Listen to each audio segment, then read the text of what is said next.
The first thing that felt wrong wasn't the building. It was the light. From far down the empty road, I could already see it, cold white glow leaking through the skeleton of a warehouse that was supposed to be dead. No activity, no workers, no reason for electricity. And yet the lights were on. I slowed the car without meaning to. My foot just eased off the gas like my body understood something my mind hadn't caught up to yet. The place had been closed for years. At least that's what the papers said. I remember reading it twice when I accepted the night shift job.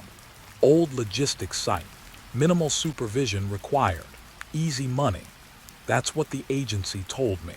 No mention that the company had officially shut down operations 3 years ago. No mention that the building was supposed to be empty. But here I was, rolling toward it at 1:12 a.m., watching those fluorescent lights flicker like they were waiting for me. The gate was open. That was the second wrong thing. Chain link fence, rusted, bent slightly inward like something heavy had pushed through it long ago. The padlock hung useless on the side, cut cleanly. Not broken, not forced. Cut. I don't know why I parked outside instead of driving away. Maybe because I needed the money. Or maybe because part of me wanted to know why a dead building looked freshly awake. I grabbed my flashlight from the passenger seat. It felt heavier than usual, like my hand didn't fully trust it. The air outside was colder than I expected. Not normal night cold. This was the kind that feels sealed, trapped, like it hadn't moved in years. As I walked toward the entrance, my footsteps sounded too loud. The gravel should have swallowed them, but instead, every step echoed faintly back at me, delayed by half a second.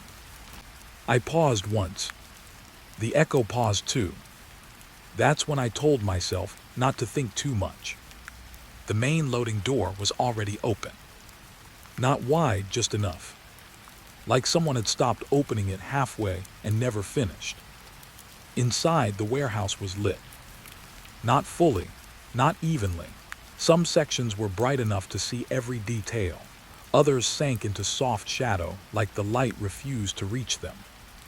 The smell hit me first. Metal dust, old oil. But underneath that, something faintly chemical, like cleaning fluid that had been left open too long. I stepped inside. The sound of the door behind me closing would have made me feel better. But it didn't close. It just stayed there, open, waiting. I checked my phone. No signal. That wasn't unusual out here. What was unusual was the battery percentage. It had dropped from 72% to 41% in under a minute. I stared at it for a long second, then locked the screen like that would fix it. That's when I noticed the first movement. Far down the warehouse floor near the loading docks, something shifted. Not fast, not dramatic, just a subtle change, like a shadow had decided to stand up straighter. I raised my flashlight slowly. The beam cut across rows of stacked pallets. Everything looked normal. Too normal. Boxes stacked with care. Forklift parked neatly. Clipboards hanging from hooks like someone had just stepped away for a break. But no dust movement. No signs of decay. Like the place had been paused instead of abandoned.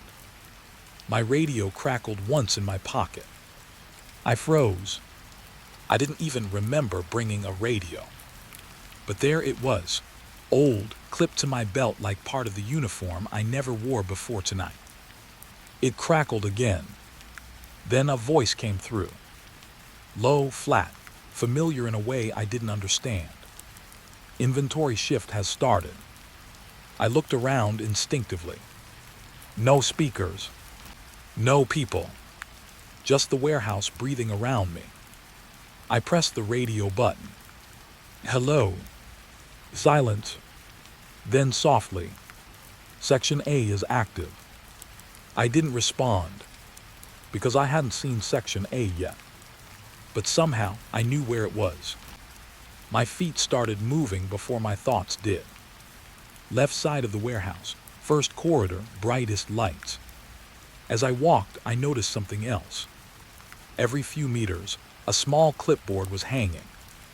Each one had a single page clipped to it, and each page had the same line written. Confirm count. But the numbers below it were different. Some showed inventory lists. Some showed names. I stopped at one, ran my flashlight over it, and my stomach tightened. It wasn't product inventory. It was employee names, dates, shift. Some entries were recent. Some were from years in the future. That didn't make sense. I told myself it didn't. But my eyes kept reading anyway. Then I heard it. Footsteps. Behind me. Slow. Deliberate. I turned quickly. Nothing.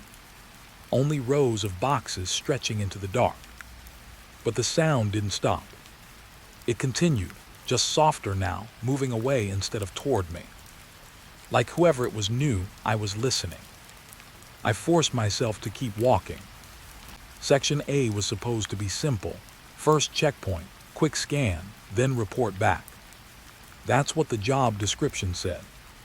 But the deeper I went, the less the warehouse felt like a place, and more like a process, a routine that was still running without anyone to stop it. My flashlight flickered. Once, twice, then steadied again. And for a split second during that flicker, I saw something standing between two aisles. Tall still, watching, but when the light stabilized, nothing there. I told myself it was stress. Eyes adjusting. Long shift fatigue, even though I hadn't even started working yet. But then I saw something on the ground. A fresh footprint. Dust disturbed in a perfect shape of a shoe. And it was facing toward me. Not away. My radio crackled again. Section A confirmed. I stopped. Slowly turned the radio in my hand. This is Who Is This? I think there's been a mistake. Silence. Then the voice again. Closer this time. Not through the radio. From somewhere in the warehouse itself. You are late. My throat went dry. I looked around fast now, sweeping the flashlight in wider arcs. Hello, I called out again, louder this time. My voice didn't sound like mine anymore. It sounded swallowed. The warehouse absorbed it too quickly. Then I saw the clipboard I was holding, without realizing I had picked it up. The name at the top line wasn't printed. It was handwritten. Mine. My full name. And below it, night shift inventory, active worker. I dropped it immediately. It hit the floor too softly. No echo. No impact sound. Just silence where sound should have been. That's when all the lights in Section A blinked once. Not off. Not on. Just a synchronized blink, like the entire building had just opened its eyes at the same time. And in that single blink, I saw rows I hadn't noticed before. Not pallets, not boxes, people, standing perfectly still between the aisles, all facing forward, all wearing the same reflective vest I was wearing now. And every single one of them was holding a clipboard. The radio clicked again. Final time. This inventory shift does not end until count is complete. A pause, then quieter, and it never is. The first thing I noticed wasn't the missing box. It was the fact that I was sure I had placed it correctly. Row B17, middle shelf, second stack from the left, heavy shipment marked in red ink. I remember checking the label twice before logging it. And yet in the morning light, it was gone from there. Not missing, just relocated. 3 rows down, 1 aisle to the right, like someone had taken the time to correct me. But I was alone last night. At least I thought I was. I stood there staring at the new position, trying to convince myself it was a mistake. Maybe I was tired. Maybe I misread my own handwriting. Night shifts do that to you, bend time, blur memory. So I did what any worker would do. I fixed it. I moved the box back to be 17. Checked it, logged it, locked the entry. Simple. Done. Or so I thought. Because when I came back after my break, it was gone again. Not far. Not hidden. Just wrong. Now it was in A09. And this time it was placed perfectly centered, like someone had measured it. My stomach tightened a little, but I told myself it had to be a pattern issue. Maybe forklifts were being used remotely. Maybe the system auto-adjusted storage for balance or safety. That would make sense. If any of this made sense.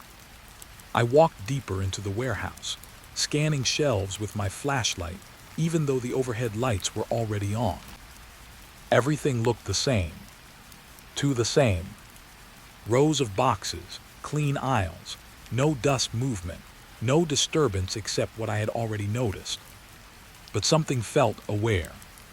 Not alive. Not exactly. Just aware. Like the building had started paying attention to where I was looking. Then I saw the first real contradiction. 3 boxes stacked near loading bay C were labeled as fragile glass equipment. I remembered those boxes. I had never touched them. But now they were open. And inside wasn't glass. It was smaller boxes, neatly arranged, each one labeled with a time stamp instead of a product name. 12:00 a.m., 12:17 a.m., 12:42 a.m. My flashlight dipped slightly as I stared. Those were shift times, not inventory codes. I stepped closer without thinking. The air around that stack felt colder than the rest of the warehouse. Not temperature cold. Something else. Like standing too close to a paused breath. I reached out slowly. Touched one box. It was warm. That stopped me completely. Boxes don't hold warmth. Not in a warehouse like this. Not at night. I pulled my hand back immediately, but something small inside the stack shifted. A soft movement, like cardboard adjusting itself. I froze. Then it stopped. Silence returned, but it wasn't comforting anymore. It felt staged, like the warehouse was waiting for me to stop reacting. I backed away and checked my inventory tablet again. The system showed everything correct. Perfect counts. No errors. No discrepancies. But I knew that was wrong, because I had already fixed 3 errors that morning. And now they were all back. Different locations. Same items. Different positions. Always just slightly off. Like the warehouse didn't want to admit it was wrong, only rearrange it. My radio crackled in my pocket again. I almost didn't pick it up this time, but my hand moved on its own. Confirm adjustment, the same voice said. Low calm, like it was reading a checklist. I pressed the button. Who is this? Why are the boxes moving? A pause, long enough that I thought maybe this time it wouldn't answer. Then, correction is part of the process. I looked around immediately. No movement. No sound. But I felt it. That subtle pressure of being observed without eyes. I walked faster now, moving aisle to aisle, trying to prove to myself that nothing was changing. But it was. Every time I passed a section I had already checked, something was different when I looked back. A pallet rotated slightly. A box turned 90 degrees. A label flipped upside down. Small things, impossible to catch in real time, but undeniable when you notice them. Like the warehouse only changed when you weren't looking directly at it. I stopped near aisle D, took a slow breath, tried to calm myself. Maybe someone else was here. Maintenance crew, night supervisor, someone messing with me. But then I saw something that made that thought collapse instantly. Footprints, in dust that should not have existed, leading from aisle D into the storage corridor. Barely visible, too fresh, and too consistent. Same shoe size, same spacing, as if one person had walked the same path over and over again. But the prints didn't stop. They overlapped, layered, like multiple walks had been made in the exact same route. I followed them, against my better judgment, because there was no other explanation I could accept anymore. The corridor lights flickered once as I entered. Just once, but that was enough, because in that flicker, I saw something I wasn't supposed to see. A man, standing between two racks, not moving, not looking at me, just holding a clipboard. My breath caught instantly. I raised the flashlight. Empty space. Nothing there. Only boxes. But now I knew I wasn't alone. I walked slower after that. Careful, measured, listening more than looking. And that's when I heard it. Soft dragging sound. Behind a shelf. Not footsteps. Something being moved. Slowly. Deliberately. Like boxes sliding across concrete without wheels. I turned the corner. My light hit a stack of crates. Perfectly aligned. Except one. That was slightly shifted forward. Just a few centimeters. I stepped closer. Then I saw the label. It was mine. My handwriting. But I had never written it. It read, "Do not relocate." Below it in smaller print. Original position required for accuracy. My throat tightened, because I remembered writing inventory logs last night. But I did not remember writing warnings. The radio crackled again, but this time it didn't speak immediately. It waited, like it was deciding whether I was ready. Then, "You are correcting incorrectly." My hand shook slightly now. "I'm just doing inventory," I said quietly. No response. Instead, the lights above me dimmed for a second, then returned. And in that single second of darkness, the boxes had changed again. Not wildly, not dramatically, just enough to be noticed. One row shifted forward. Another rotated. A pallet moved closer to the corridor I came from, as if the entire warehouse had adjusted itself around me, to guide me somewhere, or trap me somewhere. I started walking backward slowly, not turning my back. I wasn't sure why. Instinct, or fear, or something deeper that I didn't want to name yet. But then I noticed something worse. The boxes weren't just changing positions. They were forming patterns. Lines, paths, directions, like instructions. And I was at the center of it. My radio gave one final crackle. This time, the voice was closer than before. Almost gentle. "Proceed to correction zone." I stopped. Correction zone. That wasn't in any manual I had read. Not in any job description. Not in anything I had ever signed. But as I looked ahead into the warehouse, I saw it. An open space between the shelves. Completely empty. Except for one thing.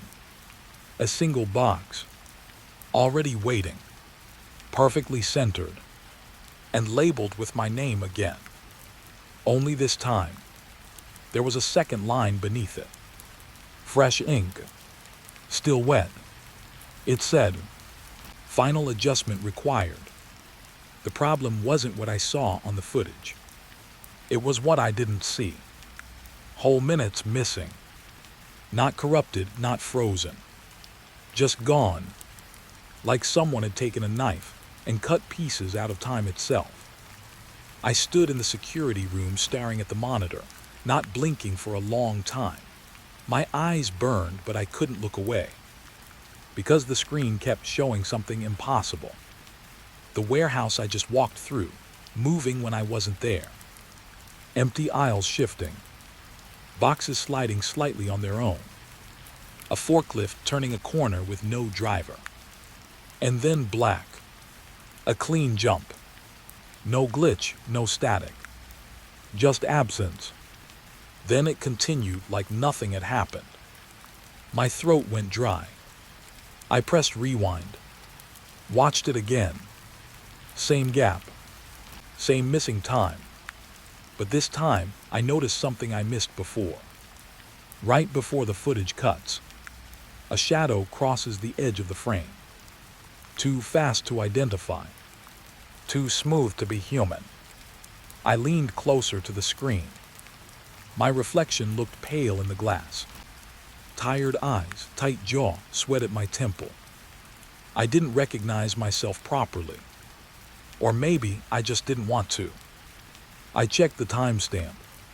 AM. Then AM. 4 minutes gone. 4 minutes that didn't exist anymore. I whispered to myself, what happened here? But the room didn't answer. Only the hum of old servers filled the silence. I pulled up another camera feed. I'll see. Same thing. Empty. Then movement at the edge. Boxes shifting slightly.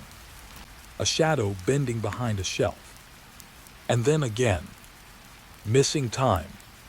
But this time, I saw something inside the gap. Just one frame. A person standing in the aisle. Not walking. Not working. Just standing perfectly still, facing the camera.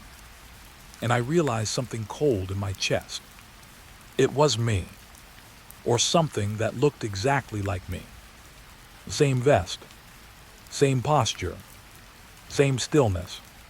But I wasn't in that aisle at that time. I checked the live camera feed immediately. Empty aisle. No one there. My hands started shaking now. Because I understood the problem wasn't surveillance.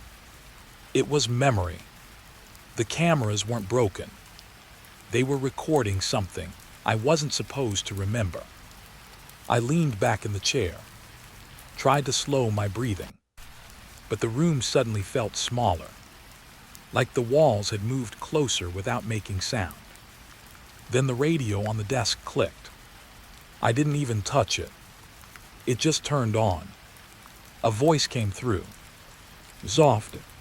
Controlled. You are reviewing incorrectly. I froze. Who is this? I said quietly. No response. Only static breathing. Not mine. Not human. Then, footage is not missing, it is corrected. I stood up immediately. Chair scraping the floor too loudly. Corrected by who? I asked. Silence again. But the monitors flickered once.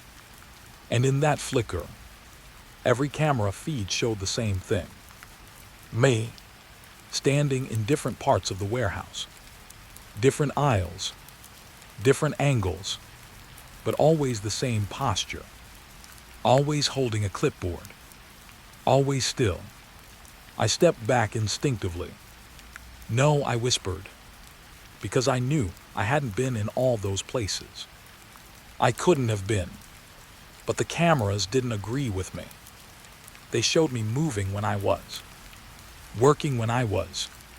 Standing in places I don't remember entering. Then one feed changed. It showed a corridor I hadn't seen before. Deep in the warehouse. Unlit. No cameras assigned there. But the feed existed anyway. And in it, something was dragging boxes. Slowly, carefully, like it was organizing reality itself. I zoomed in. My breath stopped halfway, because the thing wasn't fully visible, only partially formed in the frame, like the camera refused to capture all of it. But I saw enough. A shape too tall, too thin, moving with precision instead of motion. And on its chest, a reflective vest, just like mine. The radio clicked again. You entered without clearance of continuity. My grip tightened on the desk. What does that mean? The voice didn't answer directly. Instead it said, inventory cannot function with gaps. I felt something shift in my stomach. Not fear exactly. Something worse. Understanding forming too slowly. I looked back at the footage. The gaps weren't random. They were happening in patterns. Every time I appeared on camera, time broke. Every time I left frame, reality continued without me. Like I wasn't meant to be observed. Or like observation itself was damaging something. Then I noticed something even worse. In one feed, there were two of me. One standing still, one walking, but neither of them reacted to each other. They moved like they existed in separate layers of time. I stepped away from the desk, slowly, because the room didn't feel like a control room anymore. It felt like a checkpoint, something watching me watch it. I turned toward the window. The warehouse outside looked normal. Too normal. But I knew now that normal didn't mean safe here. I whispered, "What is this place?" And for the first time, the radio didn't answer like a system. It answered like something tired, like something that had been repeating the same task for a long time. Correction facility for discontinuity. I frowned. That's not what this is. This is just a warehouse. A pause. Then, you are listed as active inventory unit. My chest tightened instantly. No, I said quickly. I'm a worker. I was hired here. I have records. The screen behind me flickered again. And this time it showed something new. My employee file. But the details were wrong. Not slightly. Completely. My hire date was listed as ongoing. My shifts had no start point. My name appeared under multiple roles. Worker, supervisor, observer, and in one line I hadn't seen before. Correction agent pending stabilization. I stepped closer despite myself, because that line didn't feel like paperwork. It felt like identity being rewritten in real time. The radio clicked again. You are stabilizing now. My voice broke slightly when I spoke. I don't understand what that means. The answer came immediately. Continuity requires replacement when gaps form. I stood still, because I finally understood what I had been avoiding. The missing footage wasn't empty. It was filled, just not with me. Something else was performing my missing time, living it, correcting it, replacing me when I was not present. And the worst part, it was getting better at it. I turned slowly back to the monitors and saw the latest feed update. Real time.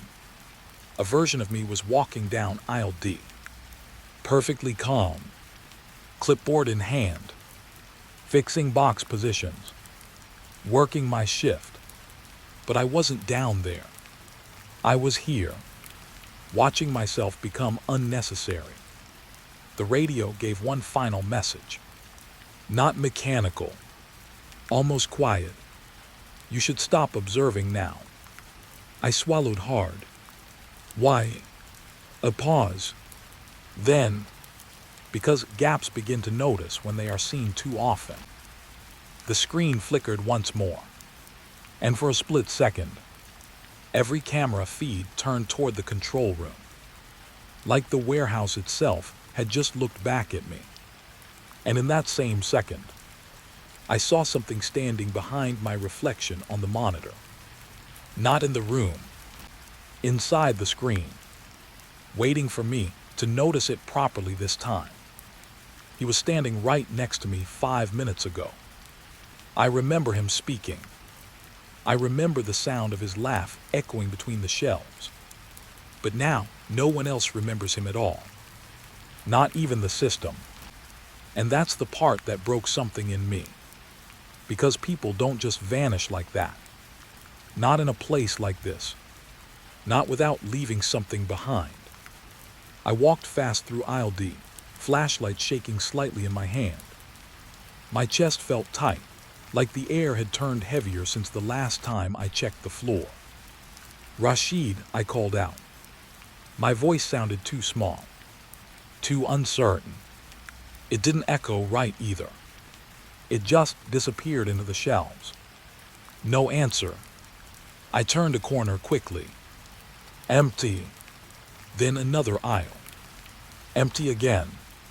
But I knew he had been here, because I remembered him leaning against a pallet, complaining about night shifts like it was the most normal thing in the world. I swear, he had said, this place makes time feel wrong. I even laughed at that. I remember laughing. But now my memory feels like it doesn't belong to me anymore. Like someone else wrote it and left it inside my head. I pulled out my shift log on the handheld scanner. His name should have been there. It was. I checked again. Scrolled slower. Still nothing. Only my name. Only my entries. My stomach dropped a little, because I was sure he had signed in. I had watched him do it. Right next to me. I walked toward the security desk. Fast now. Not thinking. Just moving. The warehouse lights hummed above me, steady and lifeless, like nothing strange had ever happened here. But I could feel it. That shift in reality again. Like the building was adjusting its story around me. The security terminal blinked as I approached. I pressed playback from 30 minutes ago. The screen flickered, then showed the entrance gate. Me walking in. Alone. I leaned closer. No, I whispered. I scrubbed forward. Still alone. No Rashid. No conversation. No second set of footsteps beside mine. My hands started to shake, because I could still feel him in my memory. Still hear his voice. But the footage erased him completely. Like he had never existed in the same frame as me. I rewound again. Slower. This time I watched every second. And then I saw something that made my breath stop. At timestamp 01:58:13. A glitch. Not in the video. In the space behind me. My recorded self was walking. But for one single frame. There were two shadows. One was mine. The other stood slightly to the left. A fraction too tall. A fraction too still. Then, it was gone. I stepped back from the monitor immediately. My throat felt dry. My mind kept trying to reject what I saw. But my body already accepted it. Something here removes people. Not physically. Not in a way that leaves bodies. But in a way that removes proof they were ever part of the system. I turned quickly, because I heard footsteps behind me. Real ones. Heavy. Vast. Relief hit me instantly. Rashid, I called again, turning around. But no one was there. just the aisle stretching into darkness. I exhaled sharply, then froze, because on the floor, there was a clipboard. Fresh, clean, like it had just been placed there. I walked toward it slowly, my flashlight beam trembling slightly. The paper on top was still clipped in.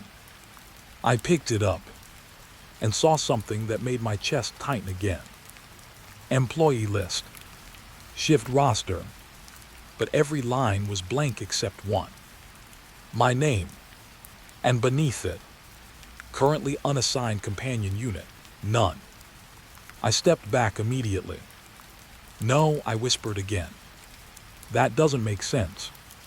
There was someone. There had to be someone. I remember him too clearly, too vividly. You don't imagine full conversations in detail like that. You don't imagine laughter echoing off metal walls. Unless it wasn't imagination. Unless it was removed.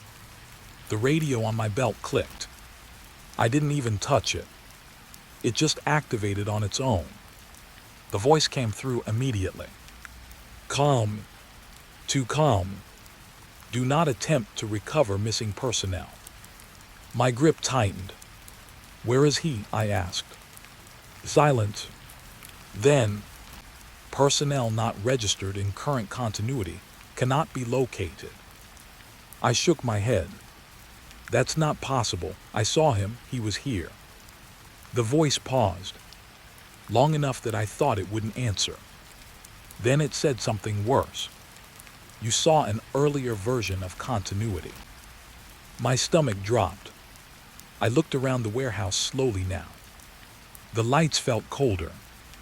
The space felt wider, like the building itself had expanded slightly while I wasn't looking. I whispered, "What does that mean?" The radio responded instantly. Adjustments occur when system overload is detected. I frowned. System overload. Yes, it said, caused by unsynchronized entries. My mind tried to process it, but nothing made sense in a normal way anymore. Everything was shifting into something I couldn't translate. I walked back toward aisle B, because that's where I last saw him. I remember it clearly. He had been holding a box, talking about how weird the inventory labels were, saying they kept changing every time he looked away. But when I reached aisle B, it was empty. Not just empty, reorganized, different pallet positions, different lighting angle. Even the air felt rearranged, like someone had edited the room itself. I stopped walking. My flashlight slowly lowered, and then I saw something that made my breath lock in my chest. A single shoe, lying near the shelf. Not broken, not damaged, just placed neatly on its side, like it had been carefully set down. I stepped closer. My heart started pounding harder now, because I recognized it. It was his. I crouched slowly, reached out, and the moment my fingers touched it, the radio crackled violently. Not voice this time, just static, sharp, unstable, then suddenly clear. Remove trace element immediately. I pulled my hand back instantly. What? I whispered. But before I could react, the shoe started dissolving. Not burning, not breaking, just fading, like it was being erased from the world layer by layer. My eyes widened. I stepped back fast, but the process didn't stop. The floor where it had been smoothed out, dust returned evenly, as if nothing had ever touched it. I stood there frozen, watching the last proof of him disappear, and something inside me shifted, because now I understood the pattern. It wasn't just people. It was evidence. Anything that didn't fit the system. was corrected, removed, rewritten. My breathing became uneven. I turned back toward the warehouse center because I needed answers now, real ones. But as I walked, I noticed something terrifying. The shelves were closer than before. Not dramatically, just slightly, enough that I had to adjust my path. I stopped, looked down the aisle, and realized something worse. The warehouse layout was changing based on where I stood. Like I was part of the system now, not observing it, being processed by it. The radio spoke again, softer this time, almost patient. You are currently without companion unit. I shook my head slowly. No, I said, I had one. Silence. Then, correction will be applied. My stomach twisted. What correction? No answer. Only the sound of something shifting in the warehouse behind me. Slow. Deliberate. Like the building was preparing to edit reality again. I turned slightly and saw the aisle I just came through was no longer the same. It was shorter, or maybe I was further away. I couldn't tell anymore. And that's when I understood the most dangerous part of this place. It doesn't just remove people. It removes the fact that they were ever with you. And if you're the last one remembering them, you're the next thing to be corrected. The radio clicked one final time. Stabilization requires full isolation. And in that moment, the lights above me flickered once. Just once, but long enough for me to realize the warehouse had already started deciding what I would forget next. The first thing that didn't make sense was the email. Subject line, final site confirmation, demolition complete.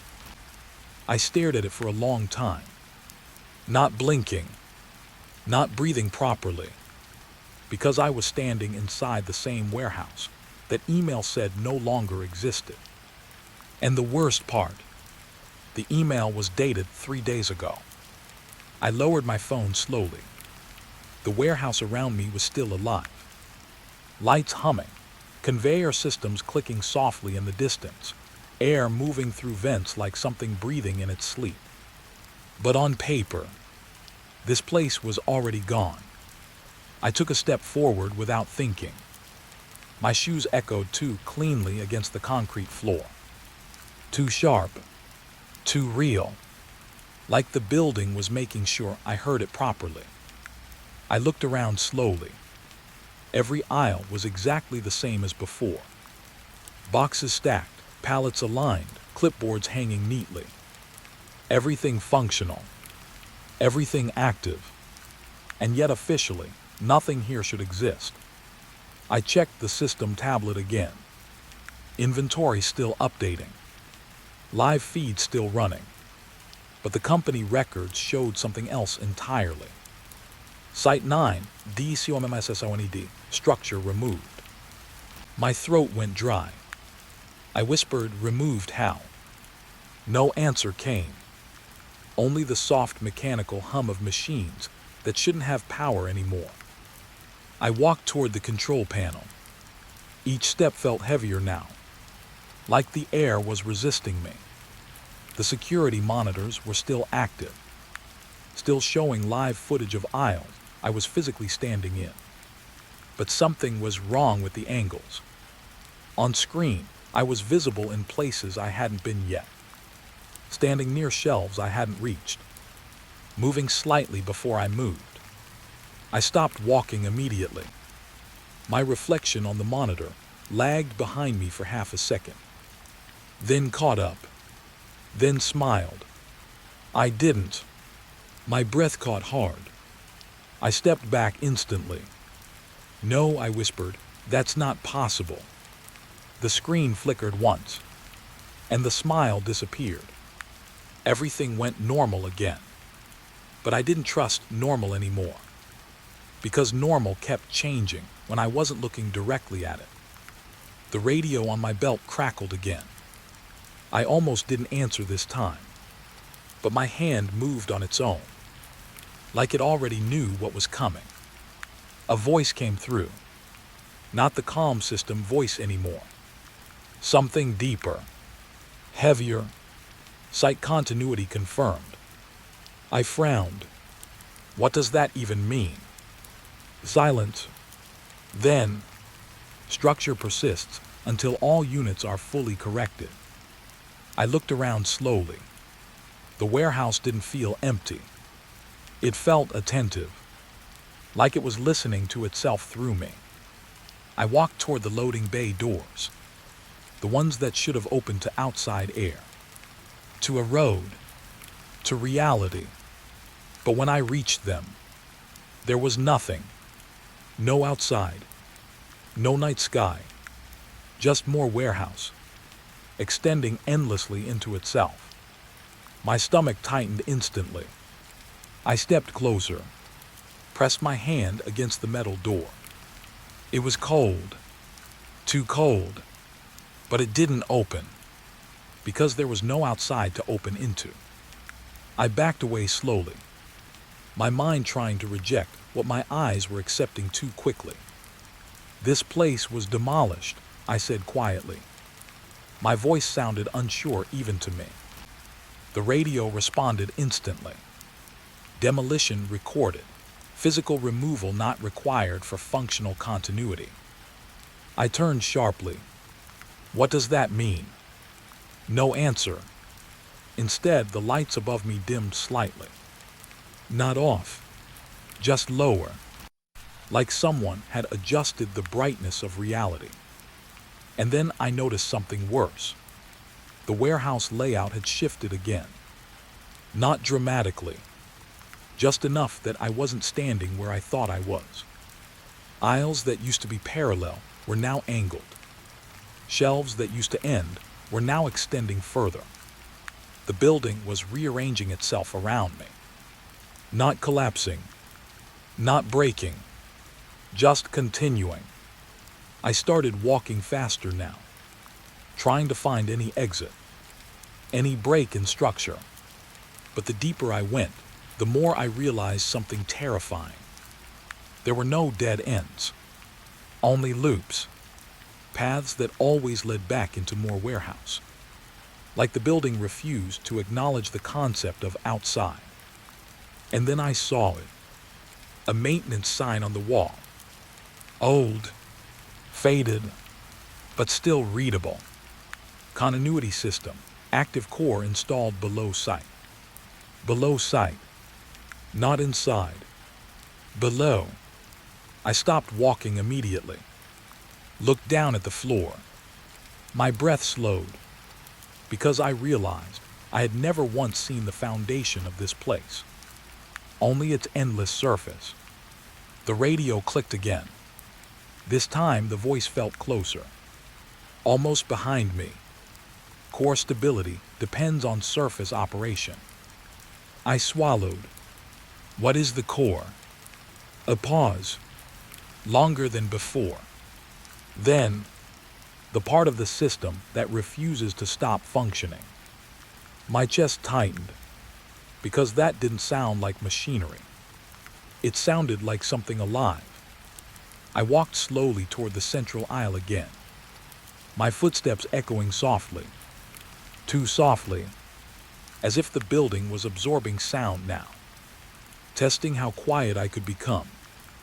I stopped near the inventory hub, the same place where I first noticed things changing, the same place where reality started feeling edited. The screens here were different now, not showing live footage, but showing structural diagrams, blueprints, but they weren't normal blueprints. They kept changing, lines shifting, rooms extending, numbers rewriting themselves. And at the center of it all, a label that made my throat go dry. Active continuity node, worker unit KASHIFR. I froze completely. My name. Again. But not just my name.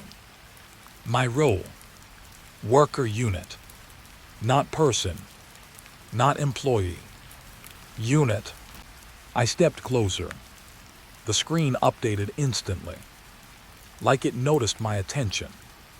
The diagram zoomed in, and I saw something I wasn't ready for. There were multiple versions of me mapped inside the warehouse. Not physically, structurally, like I was part of its architecture. Every aisle I had walked, every room I had entered, every moment I had existed here was being recorded as part of the building itself. I backed away quickly. No, I whispered. My voice cracked slightly. This is not real. But even as I said it, the floor beneath me hummed softly, like it disagreed. The radio spoke again, calm again, almost gentle now. You are not inside the warehouse. I frowned. What? You are part of it. My body went cold. I shook my head fast. No, I came here. I drove here. I walked in. Silence. Then, entry event has been reclassified as activation point. My breathing got heavier. I turned toward the aisle behind me. And for a split second, I saw it. Not boxes, not shelves, but structure. Layers of the warehouse repeating downward endlessly. Like it wasn't a building sitting on ground, but a system extending through it. Down, far down, into something I couldn't see. The lights flickered once, and in that flicker, I realized something horrifying. The warehouse wasn't operating because it was powered. It was operating because it refused to stop. Even after demolition, even after deletion, even after reality tried to erase it. It kept continuing, and I was inside the continuation. The radio clicked one final time, but this time the voice didn't sound like a system. It sounded like something trying not to break. Final stabilization stage requires full assimilation. I whispered, assimilation into what? The answer came immediately. Continuity. And then, every screen in the warehouse turned toward me at once. Every camera, every monitor, every reflective surface, all showing the same thing. Me, standing inside a building that no longer existed. And in every version of the feed, I wasn't leaving. I was staying, working, correcting, continuing, forever.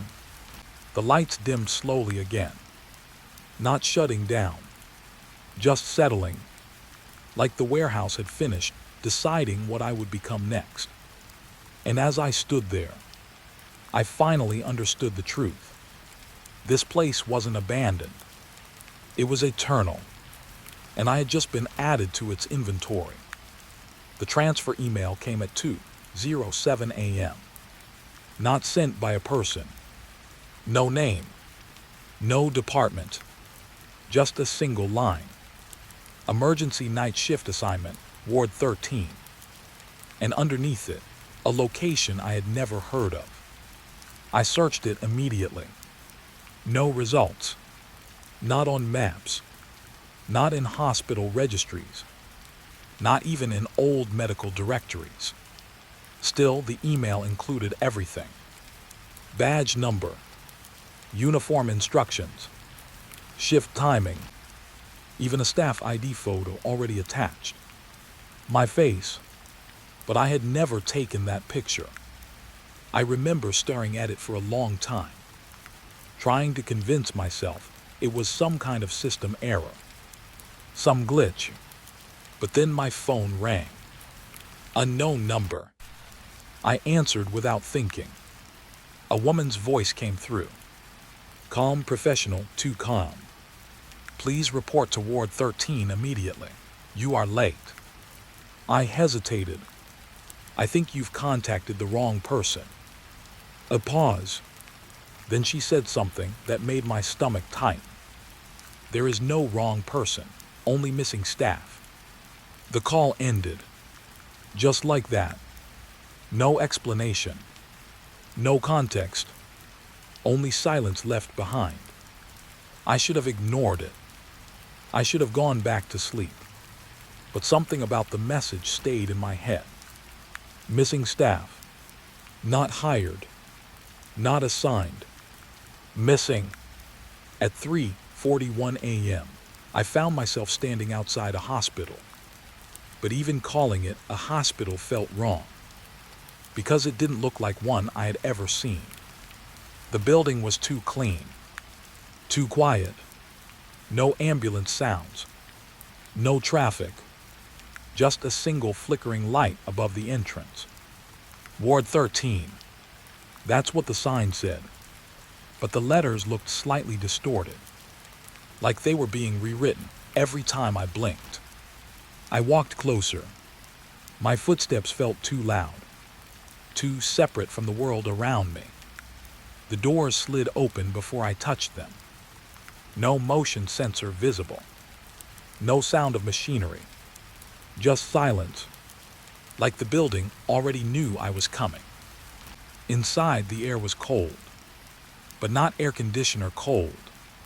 Something else. Sterile. Vacant. Like the place had been washed of everything human. A reception desk sat directly in front of me, but no one was there. Only a clipboard, neatly placed, waiting. I picked it up. The first page was a staff list, but every name was blurred except one line. New arrival, unregistered nurse. Below it was my name again. Typed, not written. I froze, because I had never been a nurse. I worked night shifts in logistics, warehouses, inventory systems. That's my life. Not hospitals, not medicine, not anything like this. I turned quickly toward the hallway. Long corridor, white lights overhead, too bright, too even, and completely empty. But as I walked forward, I noticed something strange. The walls were too smooth. No doors, no exits, just numbered panels. Some of them labeled. Ward 1, Ward 5, Ward 12, and then Ward 13. I stopped in front of it. My throat felt tight, because the door didn't look like a normal hospital room. It looked industrial, heavy, like it wasn't meant for patients, but for containment. A small speaker crackled above me. Proceed inside. No greeting. No identification check. Just instruction. I hesitated, then pushed the door open. Inside there were beds, but not arranged like a normal ward. They were too perfectly aligned, too evenly spaced, each one with a monitor beside it. All screens turned on, all showing empty vitals. No patients, but all systems active. I stepped inside slowly. The door closed behind me without sound. That should have been my first warning. But I was already distracted, because I noticed something worse. The monitors weren't empty. They were updating. Heart rates, respiratory readings, medication logs, but no bodies existed to match them. I walked closer to one bed. My hand hovered above the sheets. They were warm, freshly used, like someone had just been there seconds ago. I pulled my hand back quickly. The monitor next to it beeped once, then displayed. Shift accepted. My stomach tightened. What shift? I whispered. No answer. Only the soft mechanical hum of the room. I walked down the ward slowly, counting beds. 1, 2, 3. Each one identical. each one showing active medical data for invisible patients. Then I noticed something on the far wall, a glass observation window. I stepped closer, looked through it, and froze. There was another ward on the other side, exactly identical, but inside it, there was a nurse, standing still, looking at me. I stepped back instantly, but when I looked again, she was gone. My breath became uneven. I turned toward the hallway door. It was still closed. No handle visible anymore. Just a smooth wall. "No," I whispered, "that's not possible." The speaker crackled again. "Ward 13 accepts continuity staff only." I frowned. Continuity staff. No response. Instead, one of the monitors beside me changed. It now showed a camera feed. Me, standing inside the ward. But I wasn't standing the way I was now.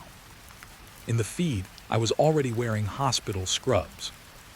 I looked down immediately. My clothes hadn't changed, but something felt wrong. Like my reflection was trying to correct itself ahead of time. Another monitor lit up, then another, each one showing slightly different versions of me. Standing, walking, writing notes, checking patients that weren't there. I stepped back fast. No, no, no. My voice sounded too small in that room. Too irrelevant. The monitors began syncing, all feeds merging into one image. Me, but now I was moving even when I was. I backed away toward the center of the ward, and then the lights flickered once. Just once. But in that single flicker, the beds were no longer empty. They were occupied, not physically visible, but something was there. Indentations in the sheets, shapes under blankets, breathing sounds that didn't belong to me. I froze completely, because I hadn't heard any doors open. Nothing had entered, so it had been there the whole time, hidden only when the lights were stable. The speaker came alive again. "This is your assigned section." I swallowed hard. I never agreed to this. A pause. Then the voice replied softly. Agreement was not required. One of the monitors beeped again. A file opened automatically. My profile. But it wasn't updated. It was rewritten. Nurse status active. Department Ward 13. Shift history continuous. My chest tightened sharply. "What does continuous mean?" I asked. Silence. Then the worst answer yet. No recorded start point. I stepped back again, because that didn't make sense. Everything has a start, a beginning, a first shift, a first day. But this place was denying that idea entirely. Like I had always been here. Like I had just forgotten. The lights dimmed slightly. Not off, just lower. And suddenly I felt it. A presence behind me. Not fast, not violent, just close. I turned slowly. Empty corridor. But one of the beds had changed position. Just slightly. Now facing me directly. The monitor beside it flashed. "Patient awake." I shook my head. "No patients exist here," I whispered. But even as I said it, the heartbeat monitor began rising. Slowly, steadily, like something unseen had just acknowledged me. The speaker made one final sound.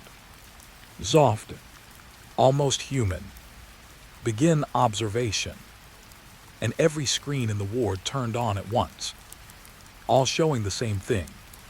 Me, standing inside Ward 13. But now I wasn't alone anymore. There were figures behind me in every feed, standing just outside camera view, waiting. And as I slowly turned around in real life, I realized something terrifying. Ward 13 wasn't a place I had entered. It was a place I had been placed into. The first chart changed while I was looking at it. Not before, not after, right in front of my eyes. The name on it blurred for a second, then rewrote itself, like ink deciding to breathe. I stepped back from the desk instantly, my heart already packing faster than my thoughts, because that chart was empty 5 seconds ago. Completely empty. No patient name. No diagnosis. Just blank lines. Now it showed. Patient 4 stable. I swallowed hard. No one is here, I whispered to myself. My voice sounded too thin in the ward. Like it didn't belong here either. The monitors around me beeped softly in response. One by one. Like they heard me. I turned slowly. The beds were still empty. No bodies. No movement. Just perfectly made sheets and sterile silence. But the charts didn't agree. Every single monitor beside each bed was now active. New lines appearing. Vitals updating. Heartbeats showing up where there were no hearts. I walked closer to bed 1. The screen beside it flickered. Then updated. Respiration 14. I stared at it. Then at the bed. Nothing. No one. I raised my hand slowly and pressed down on the mattress. It sank slightly. Warm. Fresh warmth. My breath caught. I pulled my hand back like I had touched fire. No, this doesn't make sense, I muttered. Behind me, a printer suddenly activated. I turned sharply. A medical printer at the end of the ward. It hadn't been on before. Paper started sliding out slowly. One sheet. Then another. I walked toward it cautiously. Each step felt heavier. Like the floor was paying attention to me now. I picked up the first page. Patient file. But the name field was blank. Everything else was filled. Blood pressure, oxygen levels, medication schedule. But no identity. Just a body without a name. The second sheet printed immediately after. Same thing, but different vitals. Slightly worse. I frowned. What is this supposed to be? I whispered. Then I noticed something that made my stomach tight. The sheets were numbered. Not by page. By bed. Bed 2 file active. But bed 2 was empty. I looked over at it again. Still empty. Still untouched.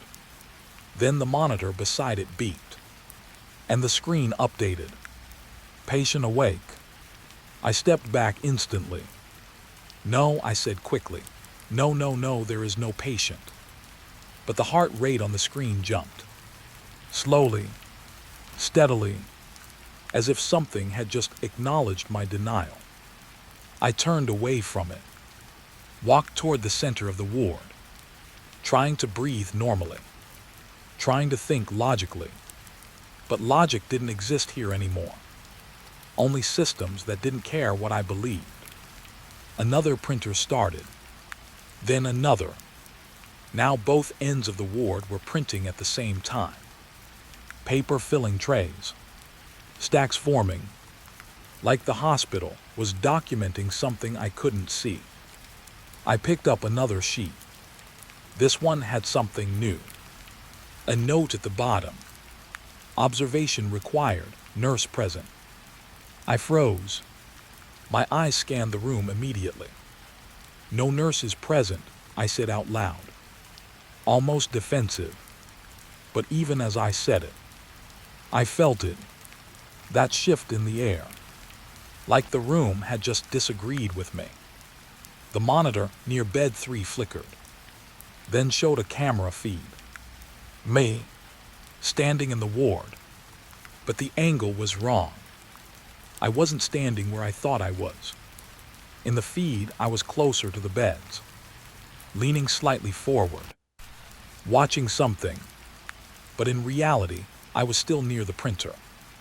My breath got heavier. I took a step back. The feed updated instantly, matching my movement. Too quickly, too precisely, like it was correcting reality in real time. Then another monitor turned on.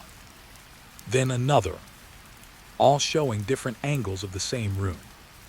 And in every single one, I was closer to the beds than I should have been. I shook my head. "This is impossible," I whispered. But the ward didn't respond with silence anymore. It responded with activity. Beep, beep, beep. Monitors across all beds syncing. Heart rates rising slightly. Not fast, not alarming, just awake, like something inside them had decided to listen. I backed toward the wall. Slow now, careful, trying not to trigger anything else. But the wall behind me felt wrong. Too soft. I pressed my hand against it, and it gave slightly, like fabric instead of concrete. My breath stopped. I pulled my hand back immediately. "What is this place?" I whispered again, but deeper this time, less confident, more afraid of the answer. The speaker above the ward crackled softly. That same calm system voice returned. "Ward 13 is now fully populated." My head snapped up. "No," I said quickly, "there is no one here." A pause. Then, "Population is recorded via continuity fields." I frowned. "What does that mean?" Silence. Then the lights dimmed slightly, and every monitor changed at once. All beds now labeled. Active occupancy confirmed. I stepped forward quickly, scanning each bed. Still empty. Still nothing physically there. But the charts didn't care. They were updating faster now. New entries appearing every few seconds. Medications being administered. Vitals stabilizing. Recovery phases starting. All without a single visible patient. I felt something cold move through my chest, like understanding forming in the wrong direction. I walked toward bed 4 again. Slowly, carefully, the monitor beside it flickered, then displayed something new. Not vitals. A name. My name. I froze, staring at it.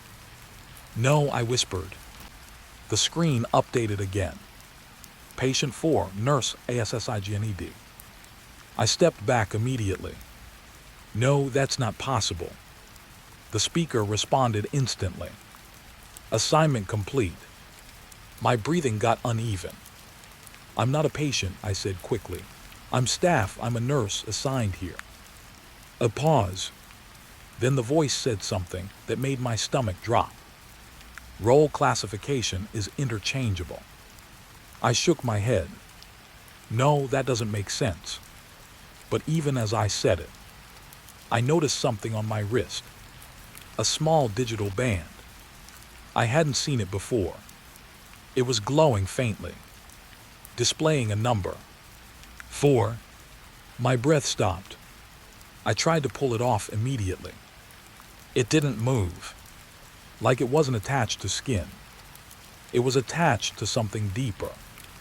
The monitors around me all changed at once again, now showing full room view.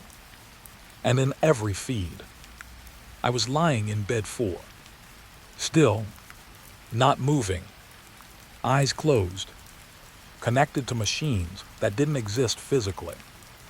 I stepped back fast. "No," I whispered again, my voice breaking slightly now. "I'm not in that bed." But the system didn't respond because it didn't need my agreement anymore. The charts updated again. Patient stability, dependent on observation. I frowned. What does that mean? And then the worst realization started forming. Slow, unwanted, heavy. The hospital wasn't treating patients. It was defining them through observation. If I was not seen correctly, I changed. If I was observed as a nurse, I was staff.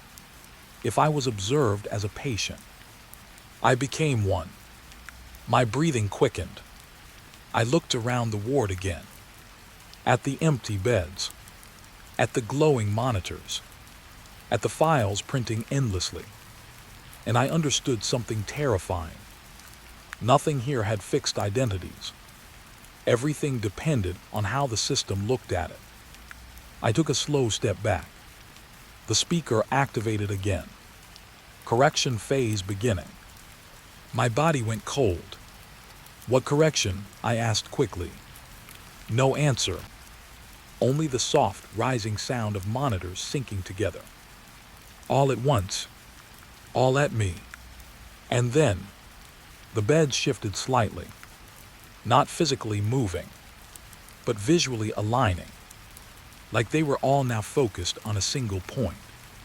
Me. I backed toward the exit door, or where I thought the exit was. But the hallway behind me wasn't visible anymore. Just another row of beds, extending where a wall should have been. I turned in panic. Every direction looked the same now. Beds, monitors, charts updating, all of them now showing the same label. Patient 4 awake. My wristband flickered. The number changed. Slowly. From 4 to 3. I froze. No, I whispered. The system responded softly. Identity adjustment in progress. And in that moment, I realized the ward wasn't filling with patients. It was rewriting who I was. One observation at a time. And somewhere deep in the system, something was deciding what I would become next. The first call light turned on before I even reached the hallway. Not after. Not at the same time. Before. A soft red glow behind room 7's glass panel. Like it already knew I was coming. I stopped walking immediately. My breath caught halfway in my chest. Because no patient had been assigned to room 7. Not according to the chart.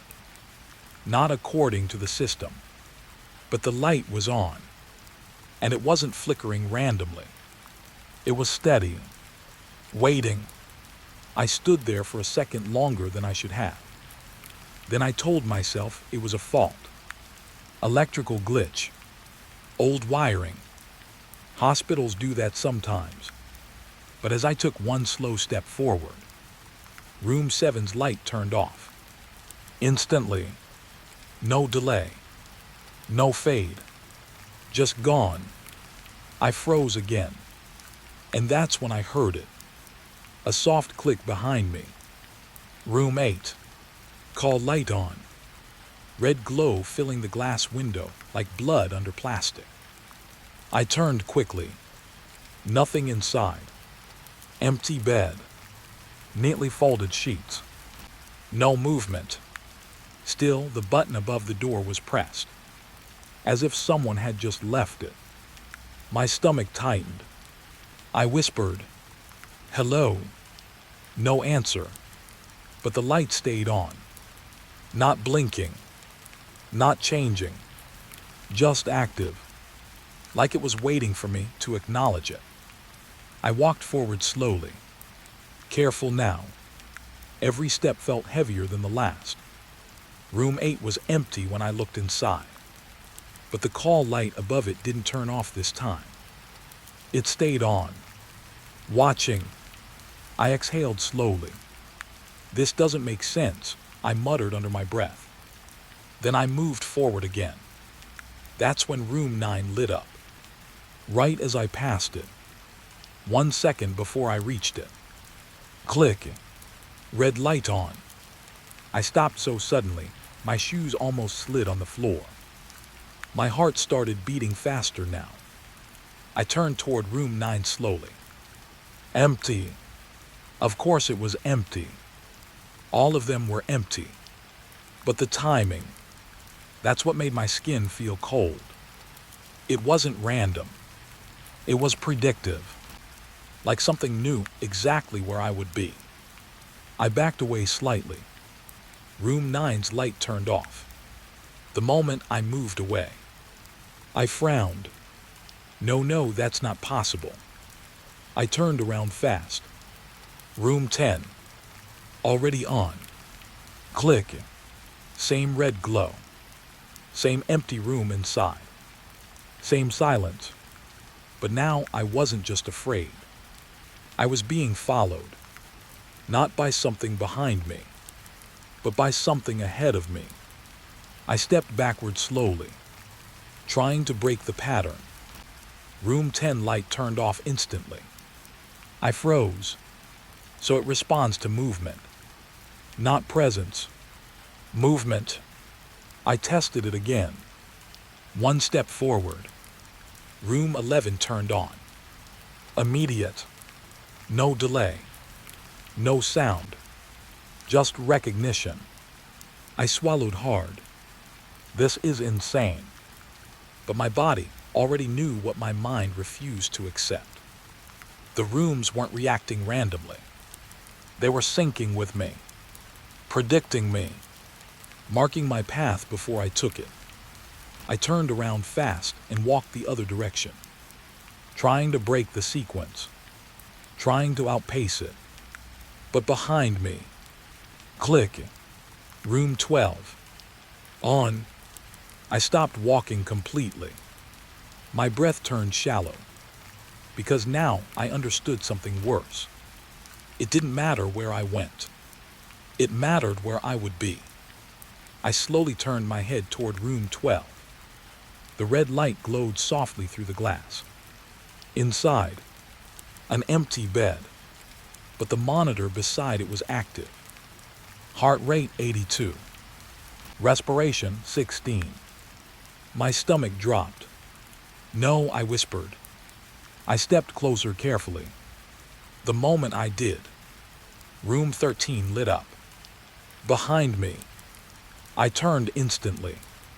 Then room 14. Then room 15. One after another. Like a chain reaction. Not random. Not delayed. Perfectly timed. Always 1 step ahead of me. My breathing got faster now. I walked backward slowly, trying not to trigger it. But room 16 still turned on, even without me moving forward. I froze, so it doesn't need movement anymore. I whispered. It only needed intention. Or prediction. The hallway felt longer now. Or maybe it was just me shrinking inside it. Room 17 lit up before I even looked at it. I didn't turn this time. I already knew. The system wasn't tracking where I was.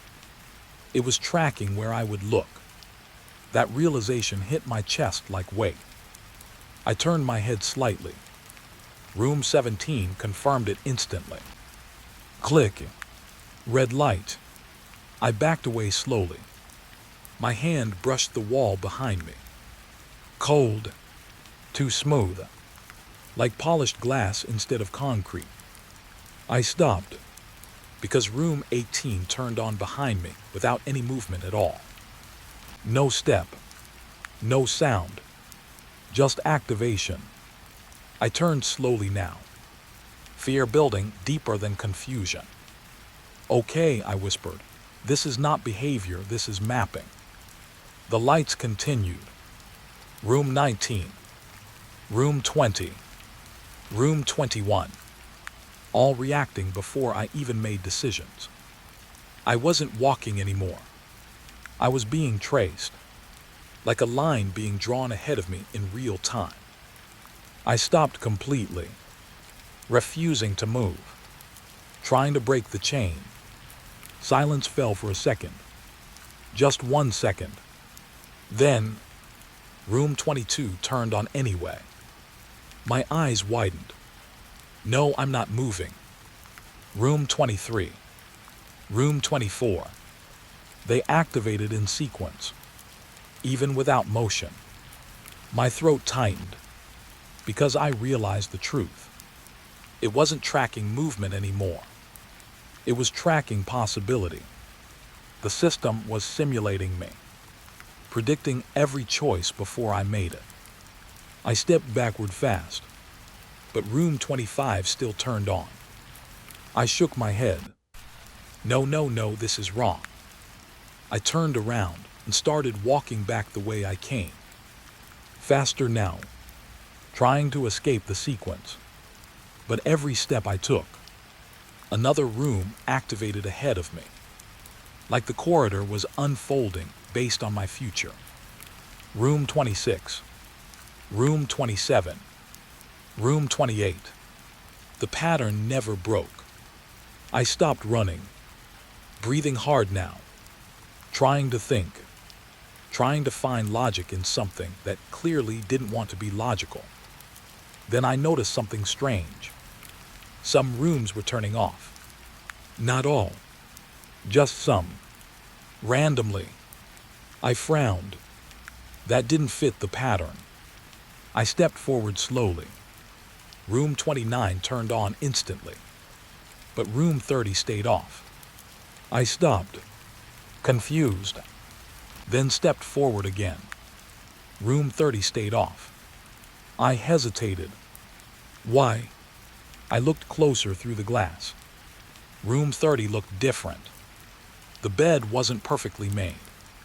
The sheets were slightly disturbed, like someone had just been there. I stepped closer.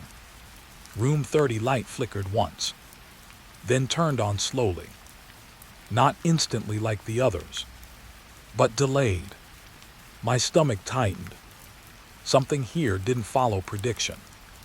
I walked closer. Room 30's monitor lit up, but instead of vitals, it showed something else. A timestamp. Not future, not present, but repeated.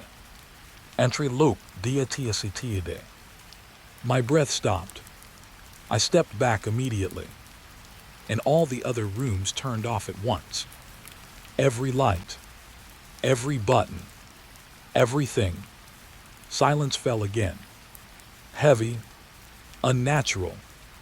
Then a soft sound came from inside room 30.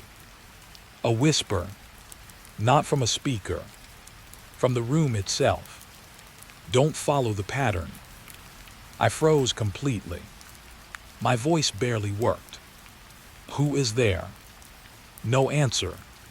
But the monitor flickered, and for 1 second, I saw a reflection in it. Not mine. Something standing behind me. But when I turned, nothing was there. Only empty corridor. But room 30's light stayed on. Soft, patient, like it was the only thing not trying to predict me. I stepped closer slowly, because for the first time, something here didn't feel like it was ahead of me. It felt like it was waiting with me, and I didn't know which was worse. Room wasn't on any floor plan. Not yesterday, not this morning, not in any document I had seen. But now it was here, right in the middle of Ward 13, between room 12 and room 1, like it had always been waiting for me to notice it. The door didn't look new. That's what scared me most. It looked old, like it had been used for years, even though no one admitted it existed. The label above it was simple. Room 0. No decoration. No hospital standard numbering. Just a flat, wrong number that didn't belong in reality. I stood in front of it, without moving for a long time. My hand hovered near the handle, but something inside me kept pulling back.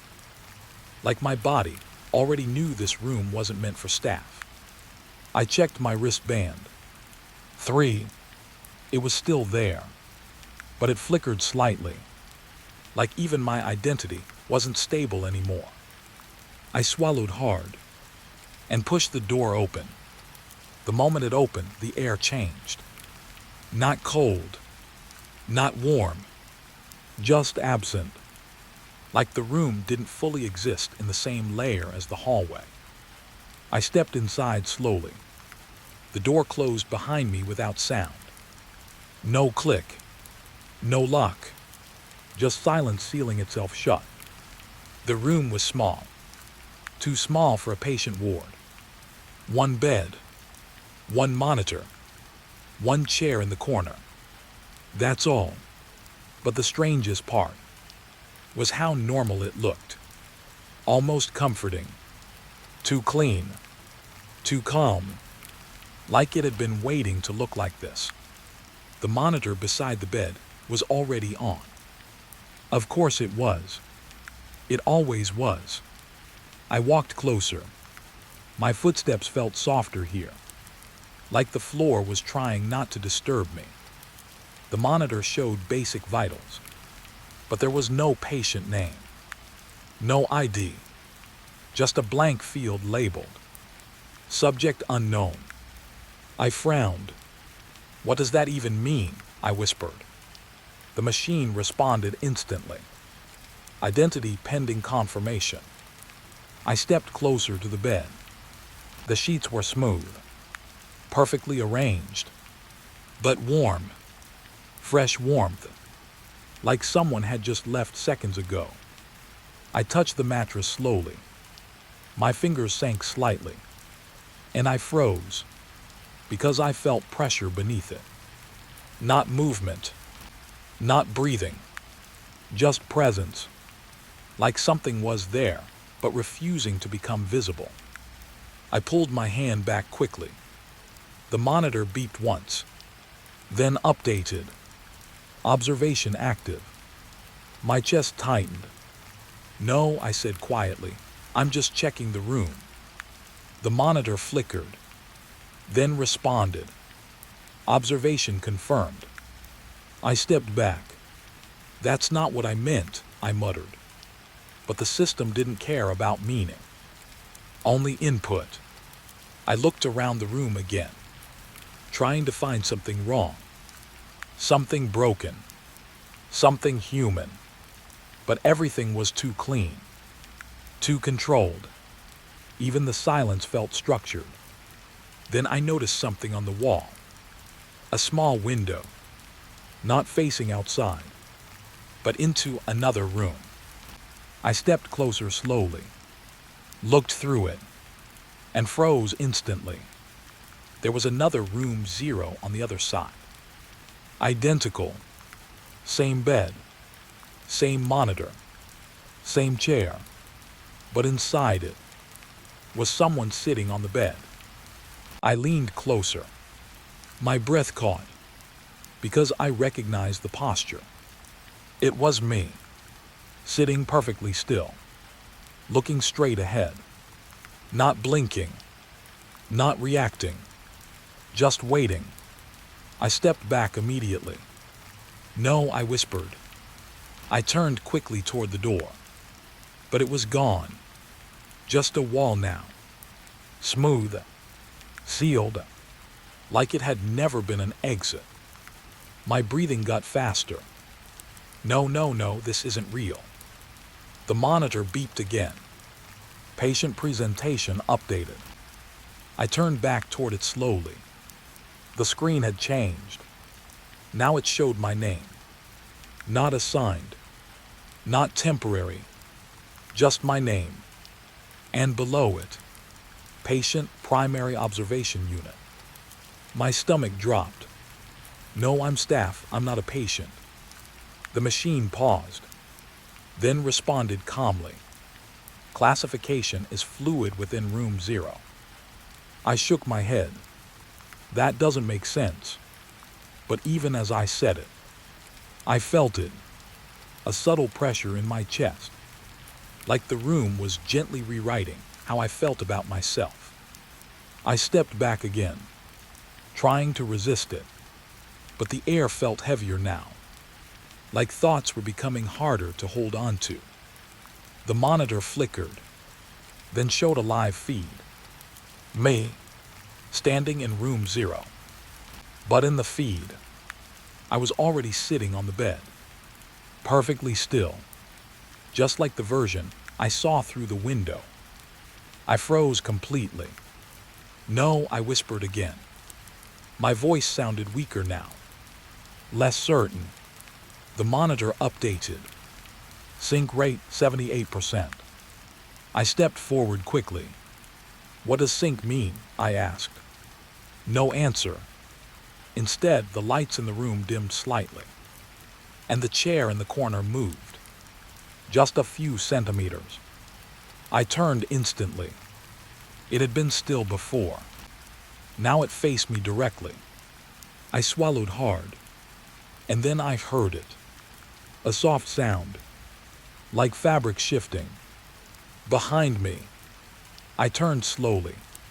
The bed was slightly different now. Not visibly, but positioned wrong, like it had turned toward me without moving. I backed away again. "Okay," I whispered. "This is just hallucination, stress, sleep deprivation." But the monitor immediately responded. Stress markers increasing. I froze, because that wasn't a guess. That was measurement. The system wasn't just watching me. It was reading me. I stepped closer to the wall again. The window still showed the other room 0. But now, the version of me inside it was smiling. Not fully, just slightly, like it understood something I didn't. I felt my stomach twist. "No, stop doing that," I said quietly. The version of me didn't respond, but the monitor did. Behavior alignment progressing. I turned sharply toward the bed, and for the first time, I noticed something new. There were marks on the sheets, indentations, as if someone had been sitting there longer than I had been aware of.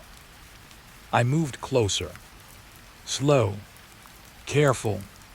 My hand hovered above the bed again, and this time, I heard breathing. Not loud, not dramatic, just barely there. Under the mattress, I pulled my hand back instantly. My heart started pounding. "No," I whispered. "No, no, no." The monitor beeped faster now. Subject awareness detected. I stepped back, trying to leave, trying anything. But the room didn't allow direction anymore. It only allowed observation. The window showed the other room 0 again.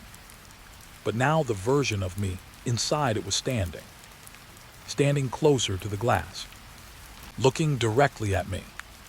I shook my head. This isn't possible. But then something happened that made my entire body go cold. The version of me lifted its hand and touched the glass from the other side. At the exact same time, I felt pressure on my own hand, even though I hadn't moved it. I looked down slowly. My hand was already raised, touching the air where glass should have been. I stepped back fast. "No," I whispered again. The monitor updated instantly. Sync rate 100%. The room went silent, completely silent. Even the hum of machines stopped, like everything was waiting. Then the speaker above me activated. Not loud, not mechanical, almost soft. Room 0 stabilization complete. I looked up slowly. "What does that mean?" A pause. Then, "You are now fully integrated observation unit." My breath stopped. I shook my head. No, I'm not part of this. The speaker responded calmly. You have always been part of this. The bed behind me creaked slightly. I turned slowly and saw it, a shape under the sheets, not moving, but present, waiting. The monitor beside it now showed primary patient active.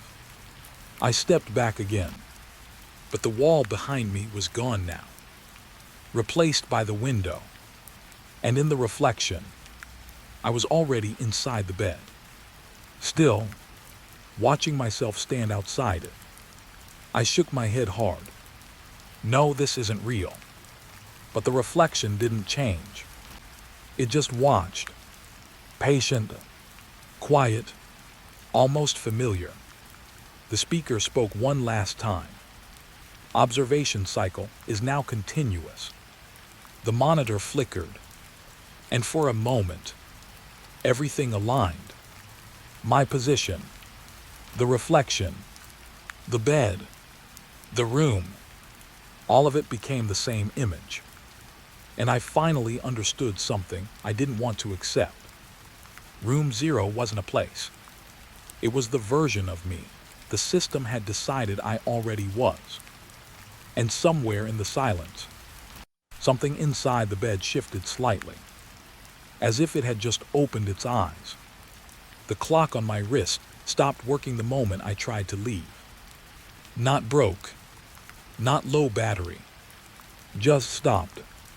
1200. Same number, no matter how long I stood there. I stared at it for a few seconds, waiting for it to change. It didn't. Behind me, Ward 13 stayed silent. Too silent, like it was holding its breath. I turned slowly. The hallway I came from was still there, but it didn't feel like an exit anymore. It felt like a loop pretending to be one. My wristband flickered again. Still there, but now the number looked unstable, like it was trying to decide if it still belonged to me. I swallowed hard. End of shift, I whispered to myself. Just to make it real. Just to make it possible. But nothing responded. No alarm. No announcement. No relief. Only silence. I started walking. Slow at first, then faster, each step echoing too softly, like the building was absorbing sound instead of reflecting it. The exit door should have been at the end of this corridor. It always was. But the longer I walked, the more the corridor stretched. Not visibly, just emotionally, like distance was being rewritten. I passed room 7, still empty. Room 12, still sealed. I stopped without meaning to. It wasn't there anymore. The door was gone, like it had never existed. My throat tightened. That's not possible, I muttered. I turned around immediately. Ward 13 was behind me, exactly where it should be. But now the lighting was different.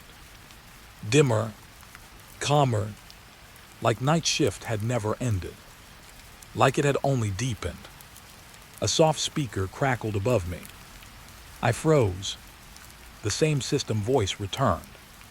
Shift completion acknowledged. I frowned. Good, I said quickly. Then I'm done, I'm leaving. A pause, long enough to feel intentional. Then, reassignment in progress. My stomach dropped slightly. No, I said immediately. No reassignment, I'm off shift. The corridor lights flickered once, then stabilized. Shift is continuous until transition is accepted. I shook my head. That's not how shifts work. Silence, then something worse than silence. The sound of pages turning, not paper in my hands, somewhere inside the building, like records were being updated in real time. I looked down at my wrist. 3 was gone. Now it showed. 2. My breath stopped. No, I whispered. I tried pulling it off again. Same resistance as before. Like it wasn't attached to skin. It was attached to decision. Behind me, a door clicked open. I turned instantly. Room 13. But it wasn't a patient room anymore. It was a station. A desk had appeared inside. A chair. A monitor. And a badge scanner glowing faintly. I stepped closer slowly. No, I said under my breath. I'm not going back in there. But my feet didn't agree. They kept moving. Slow. Unwilling. Like something was guiding the direction without touching me. The monitor inside room 13 turned on. It showed a simple message. Return required for completion. I stopped at the threshold. This is not completion, I said. I finished my shift. The system responded instantly. Completion is not exit. Completion is integration. My chest tightened. I'm not integrating anything, I said quickly. But even as I spoke, I felt it. That pressure again. Not fear exactly. Something deeper. Like reality shifting its definition of me. I stepped back. The monitor flickered, then showed something that made my breath freeze. A list. Names.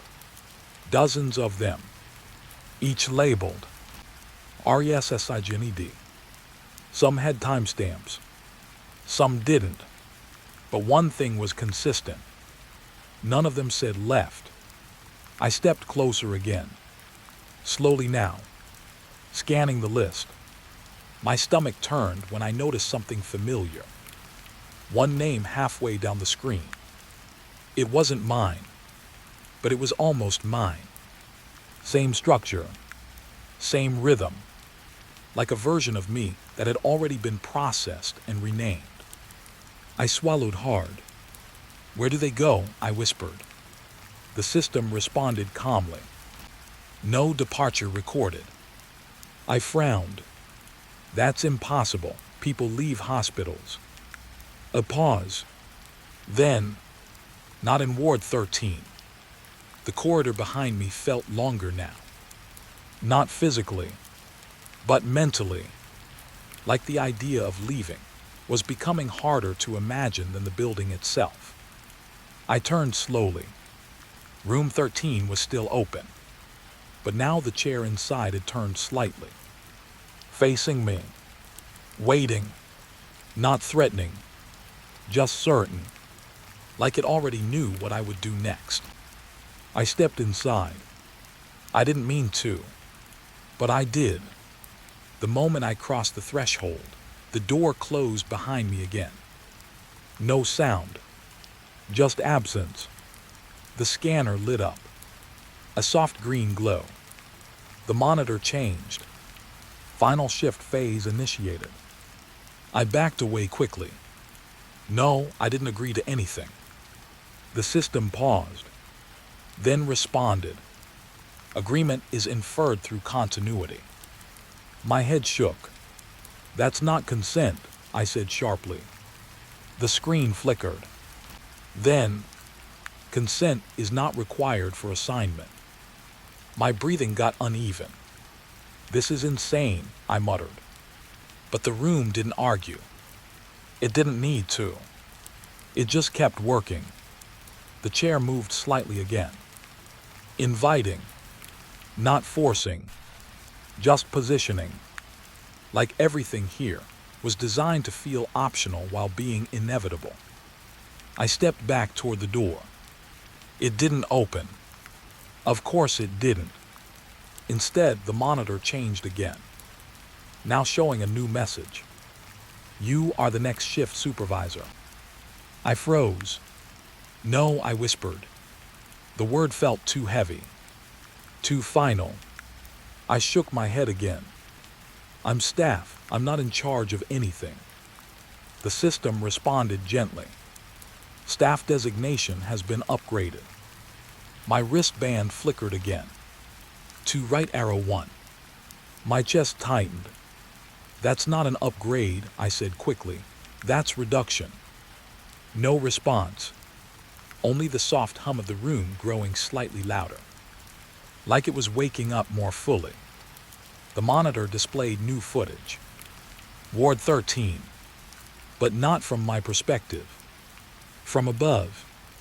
Like surveillance. And I saw myself inside room 13. Standing still. Not moving.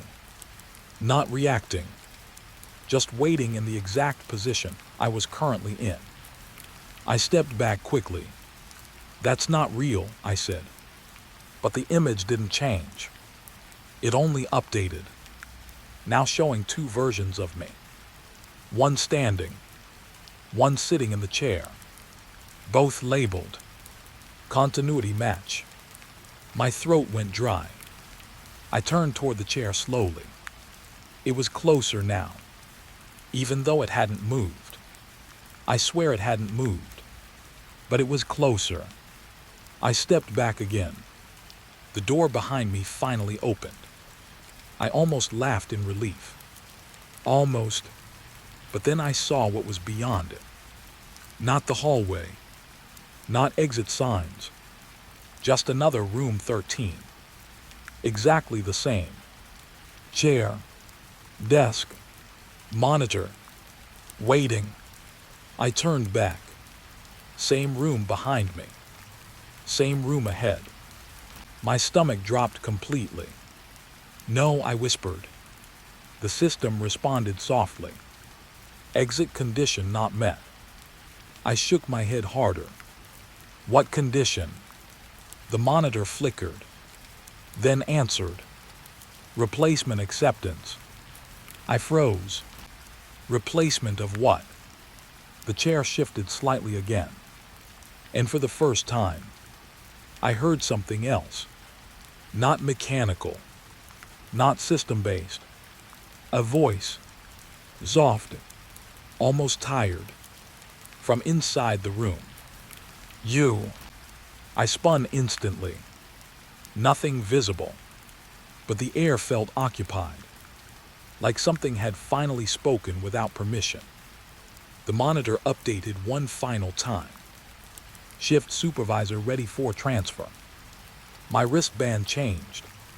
1. And somewhere deep in the building, Ward 13 lights flickered like they were acknowledging a new beginning. Not mine. Something else. And I suddenly understood the worst part. No one ever leaves this place. They just stop being the one who tries. The GPS didn't just glitch. It reset. Over and over. Same road. Same stretch. Same warning tone. Recalculating. Then silence. Then blank map. Then again. Recalculating. I tightened my grip on the steering wheel. The highway ahead looked normal. Too normal. Straight asphalt. Dim street lights. No traffic behind me anymore. I checked the rearview mirror. Empty. That's when I first felt it. Not fear exactly. More like being untracked. Like something had erased everything behind me except the road. The GPS flickered again. This time the screen went completely white. Then it came back. But the map had changed. The road I was on wasn't labeled anymore. Just a gray line stretching forward with no name. No destination. I frowned. That doesn't make sense, I muttered. I tapped the screen. Nothing responded. My phone signal dropped instantly. No bars. No data. No emergency signal. Just a tiny icon flashing. Searching. I looked up at the road again. It was still straight.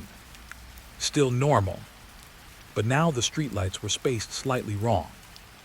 Not evenly. Not human designed.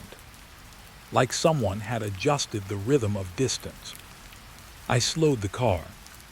The engine hummed softly, too softly, like it didn't want attention. Then the GPS spoke again, not calmly this time, almost irritated. Route recalculation failed. I blinked. What do you mean failed? I said out loud. No response, just static.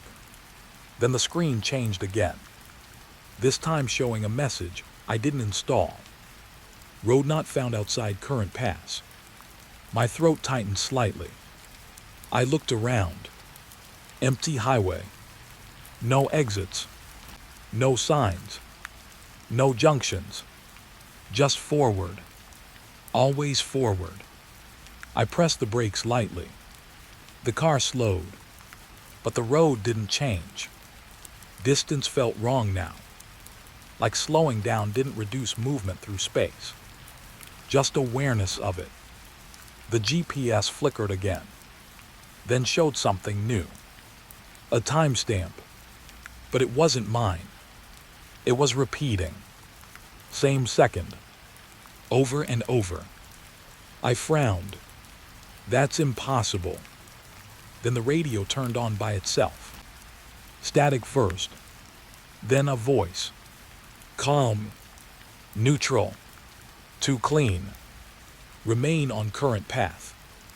I immediately reached for the volume knob, but it didn't respond. The voice continued. Deviation will result in signal loss. My chest tightened. I looked left. Dark fields. Right. Same darkness. No buildings. No lights. Just road and void. I whispered, "Who is this?" The radio didn't answer my question. Instead it said, "You are within mapped continuation zone." I frowned harder. That's not a thing. Silence. Then the GPS reset again. But this time it didn't go blank. It showed something else. A road behind me. But it wasn't the road I came from. It was identical. Exact same shape. Same lighting. Same emptiness. I turned slightly in my seat. Looked behind me through the mirror. There was nothing. Just darkness. But the GPS insisted something was there. A duplicate road. Following me. My breathing slowed slightly. "What is this?" I whispered. Then I noticed something worse. The fuel gauge. It hadn't moved. Not empty. Not full. Just frozen. Like time had stopped affecting anything inside the car. I pressed the accelerator slightly. The engine responded, but the speed didn't feel real. The scenery didn't blur. It just stayed stable, like motion itself was being edited. The GPS spoke again, adjusting synchronization. I felt a small jolt, not physical, perceptual, like my sense of direction shifted half a degree off. Barely noticeable, but wrong enough to feel sick. I slowed the car again. The road ahead changed slightly. Not visibly, but conceptually, like I no longer trusted what straight meant. Then I saw it. A road sign. Finally, I exhaled slightly in relief. But as I got closer, the sign had no text, just a symbol, a circle with a line through it. No explanation, no meaning. I passed it slowly, and immediately the GPS changed again, now showing, "You are off route." I laughed nervously. "That's funny," I said. "I literally just followed the road." But the system didn't respond. Instead, the radio turned back on. Same calm voice. "You have exited recognized continuation." I frowned. What does that even mean? No answer. The road behind me flickered. just for a second, like a frame missing in reality. I blinked hard, looked again. Nothing changed, but I felt it. Something had updated without telling me. I kept driving, faster now, trying to break the feeling, trying to outrun whatever this was. But the faster I went, the less I felt distance passing. Like speed was no longer connected to movement. The GPS suddenly zoomed out. Way too far. It showed the highway as a thin line. And on both sides, nothing. No map details. No landmarks. Just blank gray space. Then something appeared behind my route line. A second line. Parallel. Following me exactly. My stomach tightened. "That's not possible," I whispered again. The radio crackled softly. "You are being mirrored." I gripped the wheel tighter. Mirrored by what? Silence. Then, by continuation system. I shook my head. No, that's not real. Roads don't mirror people. The GPS flickered again, then showed something that made my breath stop. A small icon. A car, identical to mine, on the same road. Behind me. Distance 0. I looked in the rearview mirror instantly. Nothing. Empty darkness. But the GPS insisted it was there. Right behind me. Following perfectly. Matching every movement I made. I pressed the accelerator harder. The engine grew louder. But the road didn't respond with speed. It responded with attention. The lights ahead dimmed slightly, like the highway was adjusting itself to observe me more closely. Then I saw another sign. This one had text. Finally, but it wasn't English or any language I recognized, just repeating symbols. But my brain understood it anyway. A warning. Not read. Experienced. I slowed the car slightly. The GPS immediately changed. Slowing detected. My breathing tightened. Why does it matter if I slow down? I asked out loud. The radio responded instantly. Because continuation requires consistent identity. I frowned. What does that mean? No answer. Just static. Then the road ahead shifted. Not physically, but structurally. Like lanes were rearranging themselves while I watched. I blinked fast.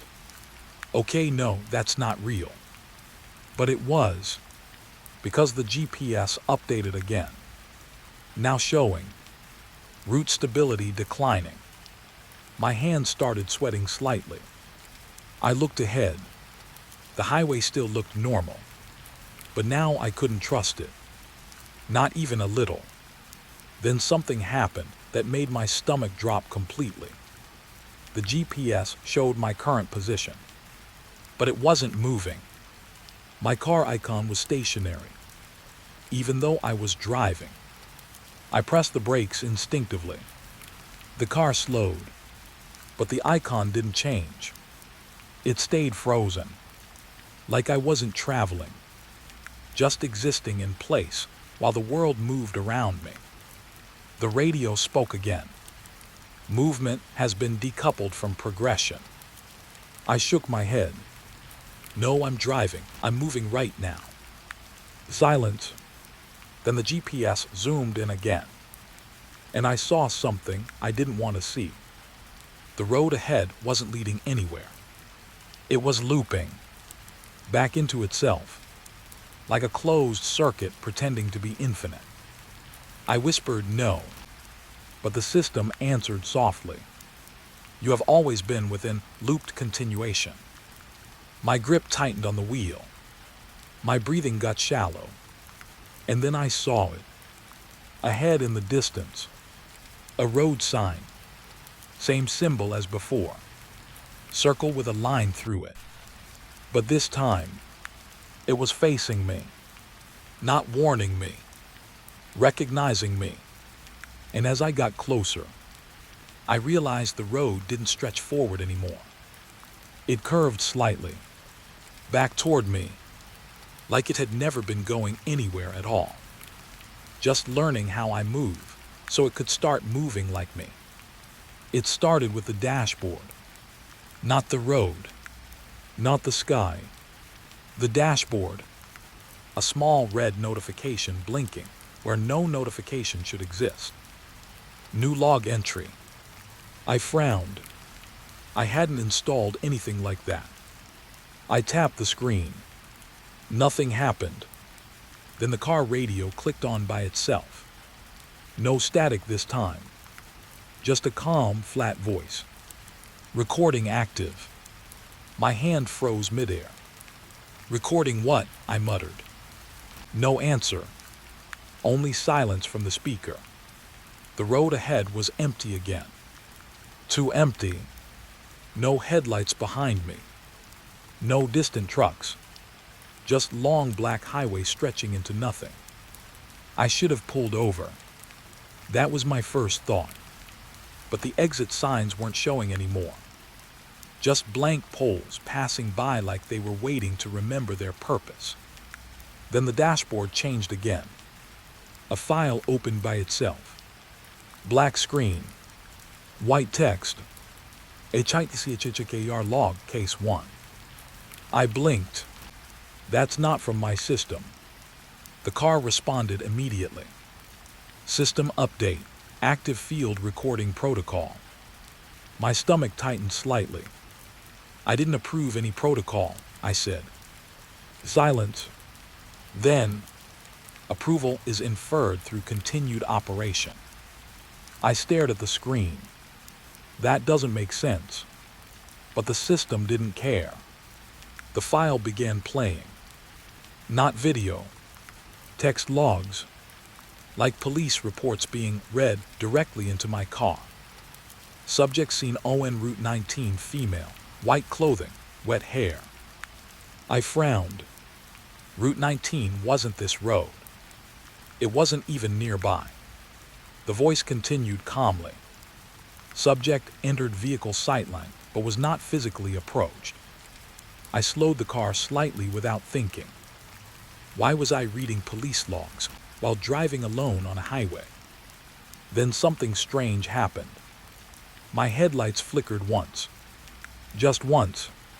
And in that instant, I saw her, standing on the side of the road, barely visible. White clothing, wet hair, facing away from me. I slammed the brakes slightly, heart jumping, but when the car stopped fully, there was nothing. Empty roadside. No footprints. No movement. Just silence again. I swallowed hard. That's not possible. The dashboard beeped softly. Log continuation required. The text kept going. ATTMPTED stop confirmed. Subject DISAPPEARED upon full observation. I frowned harder now. What subject? I said out loud. There was no one there. The system responded instantly. Witness inconsistency detected. My grip tightened on the wheel. This is insane, I muttered. But the logs didn't stop. HITCHKR log case 2. My chest felt heavier. I didn't want to read it, but I couldn't stop it. The car wouldn't allow skipping. Male subject, dark jacket, standing 3 meters from road edge. I shook my head. No, I didn't see anyone. But my voice felt less certain now. Like memory was already being challenged. The road ahead flickered slightly. Just a visual distortion. Like the world buffering. I blinked hard. Then I saw him. Not clearly. Just a silhouette. Too close. Standing where there should have been nothing. My foot instinctively pressed the brake again. But this time, I didn't slow down fast enough, and the silhouette didn't move. It just stayed there, watching. As I passed, I turned my head slightly, and the roadside was empty again. No figure, no movement, just wind. The dashboard beeped. Second observation failure recorded. I frowned. What does that even mean? The system answered calmly. Subject stability increases when unacknowledged. I exhaled sharply. That makes no sense at all. But my voice didn't sound as confident anymore. The logs continued. HITCHKR log case 3. My stomach dropped slightly. This time, I didn't even want to look. But it opened anyway. Subject APPARS, inside vehicle rear seat. My breath stopped. I looked in the rearview mirror instantly. Nothing. Empty back seat. Just darkness. But the log continued. Subject not visible when directly OBSERVED. I felt a cold pressure crawl up my spine. No, I whispered. No, that's not happening. The car radio clicked softly. Rear observation unavailable during active sequence. I turned slightly in my seat. Just enough to glance behind me. Still nothing. But the feeling of something occupying space I couldn't confirm. That didn't leave. The dashboard suddenly updated. Case 3 status, interaction in progress. I frowned sharply. What interaction? No answer. Then, a soft sound. From the back seat. Like fabric shifting. I froze completely. Every muscle locked. Slowly, I turned my head. Empty. But the air felt different now. Denser. Like something had just finished adjusting its position. I swallowed hard. Okay, I whispered, this is not real. The dashboard responded. Reality consistency, pending confirmation. My breathing got uneven. Confirmation from who? I asked. Silence. Then the logs continued again. HITCHKR log case 4. I didn't want to look, but I did, because I couldn't stop it anymore. Subject identified as driver reflection. I blinked. What? The text continued. OBSERVED, moving independently of vehicle motion. My throat tightened. I looked at the rearview mirror again. This time more carefully. Still nothing. But for a split second, I thought I saw my face not matching my movement. Just slightly off. Like delayed reaction. I shook my head fast. No, that's not real. But the system responded softly. Driver-subject synchronization unstable. I frowned harder. That's not even English anymore. Then the road ahead changed slightly. Not physically, but perceptually. Like distance had shifted without permission. The car felt like it was moving forward. But not through space. Through repetition. The same road. Again. And again. The dashboard beeped. Case 4 interaction complete. I froze. What does complete mean? No answer. Only silence. Then the final log opened. HITCHKR log case 5. My stomach dropped completely. Because this time, it didn't load text. It loaded a question. Who was driving during previous cases? I swallowed hard. That's me, I said immediately. I'm driving. But even as I said it, something felt wrong about the sentence. The dashboard flickered, then responded. Driver identity not confirmed across logs. I shook my head. That's impossible, I'm right here. Silence.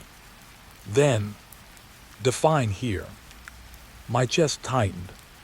The road ahead dimmed slightly, like the highway itself was losing confidence.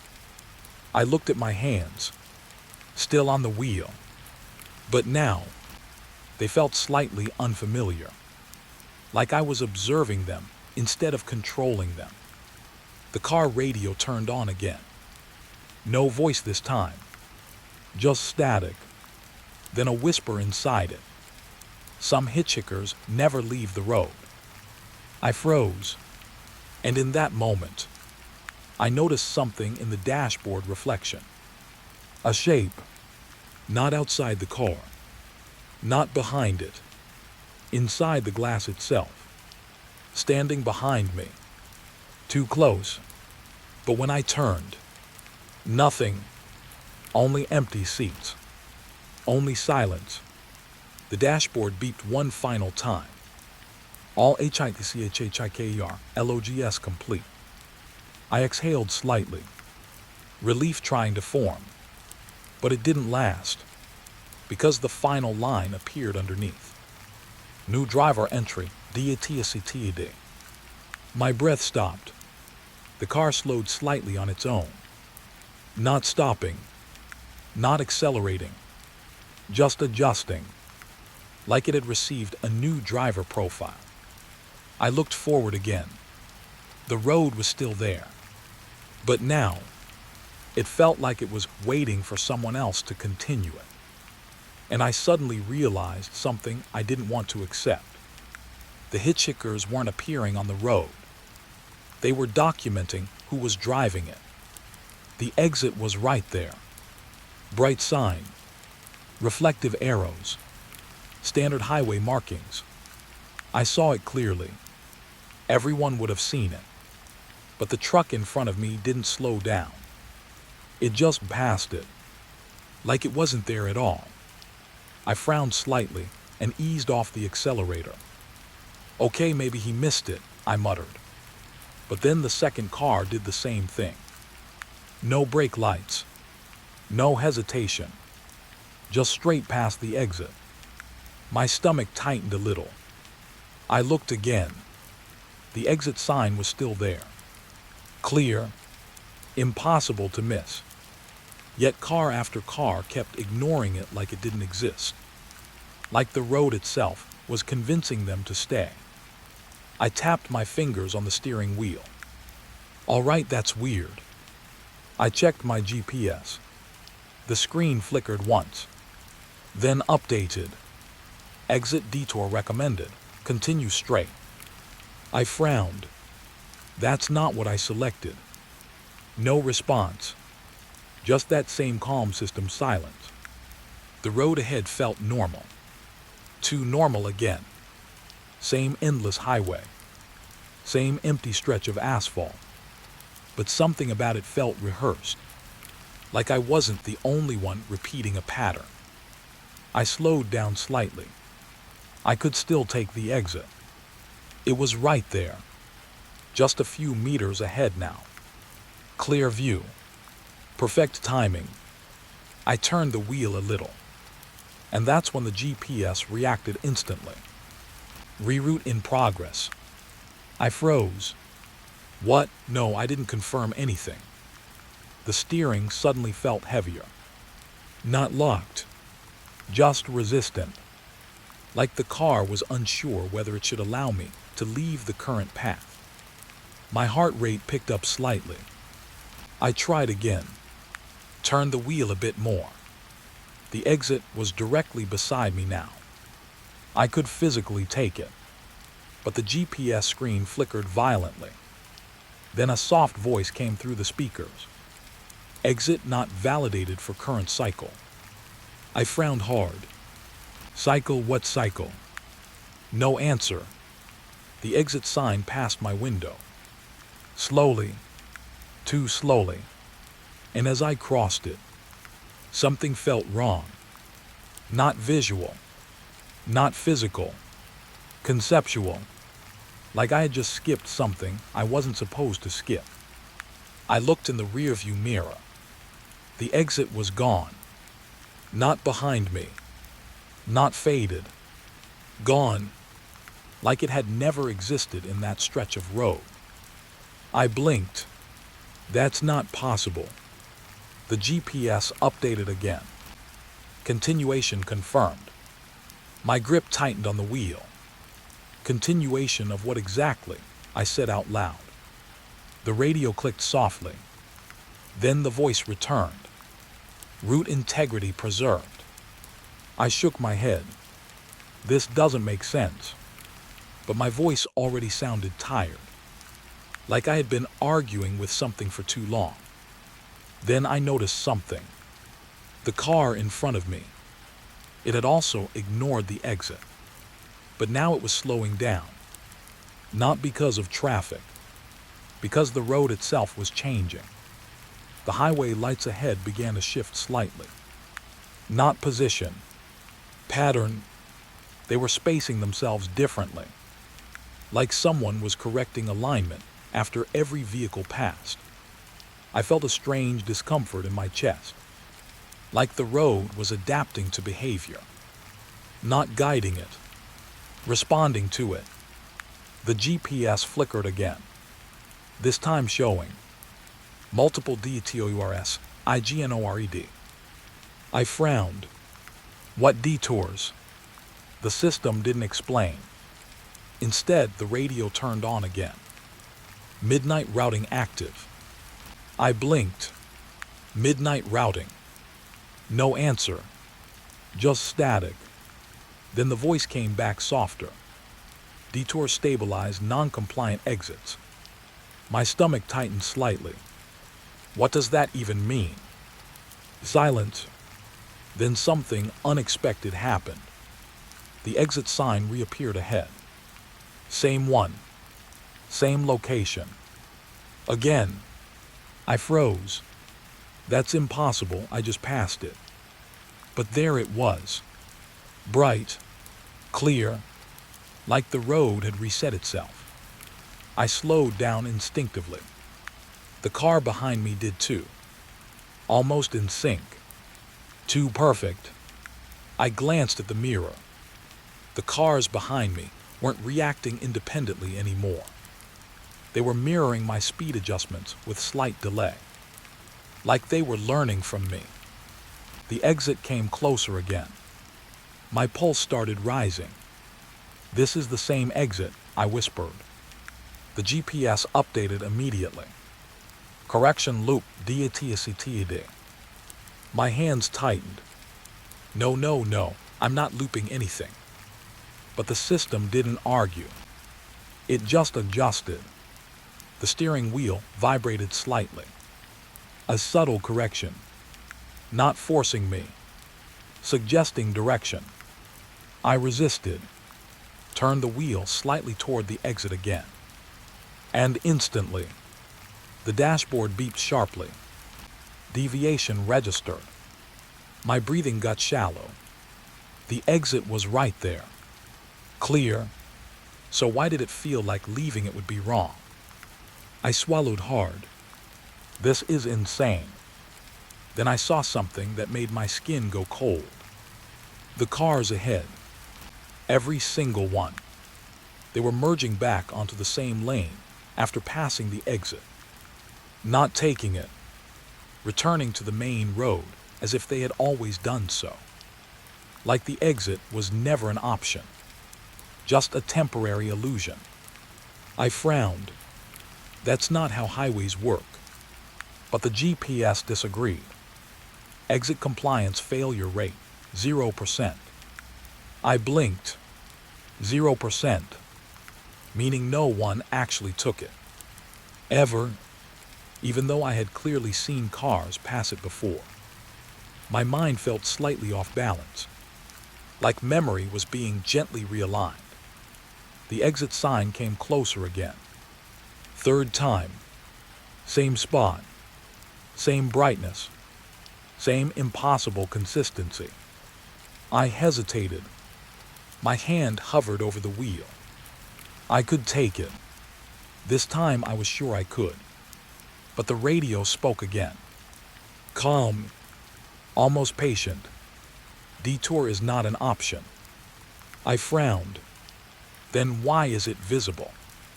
Silence. Then, to measure resistance. My breath caught. Measure resistance to what? No answer. Just static. Then something worse happened. The exit sign blinked. Not flickered. Not dimmed. It blinked. Like it acknowledged me. Like it saw me noticing it. I felt a cold pressure in my chest. That's not normal, I whispered. The GPS suddenly zoomed in. Too close. Too detailed. It wasn't just showing the road anymore. It was showing timing. Seconds, intervals, patterns of approach. Like it was predicting when I would decide. I swallowed hard. This system is watching me think. The radio responded softly. Decision point approaching. My throat tightened. What decision? No answer. Just silence. Then the exit appeared for the fourth time. Same position. Same impossible repetition. But this time, something was different. There was a car already on it. Stopped. Facing me. Just sitting there. On the exit lane. Watching. I slammed the brakes slightly. Heart jumping. What the hell? The car was empty. Or at least it looked empty. But headlights were on. Engine running. Waiting. I stared at it. My mind tried to rationalize it. Abandoned vehicle. Breakdown. Anything normal. But it didn't feel normal. It felt placed. The GPS immediately updated. Exit confirmation event active. My breath caught. Confirmation of what? The system didn't answer. Instead, the radio whispered again. You are not the first to consider leaving. I felt a cold wave run through me. My foot hovered over the brake. The exit was right there. The waiting car still there.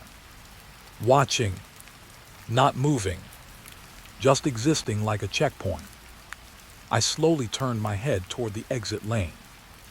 The road looked safe. But my instinct screamed something else. That this wasn't leaving. This was being recorded. I whispered, what happens if I take it? No answer. Just static. Then a final line appeared on the GPS. All detours lead to reintegration. My stomach dropped.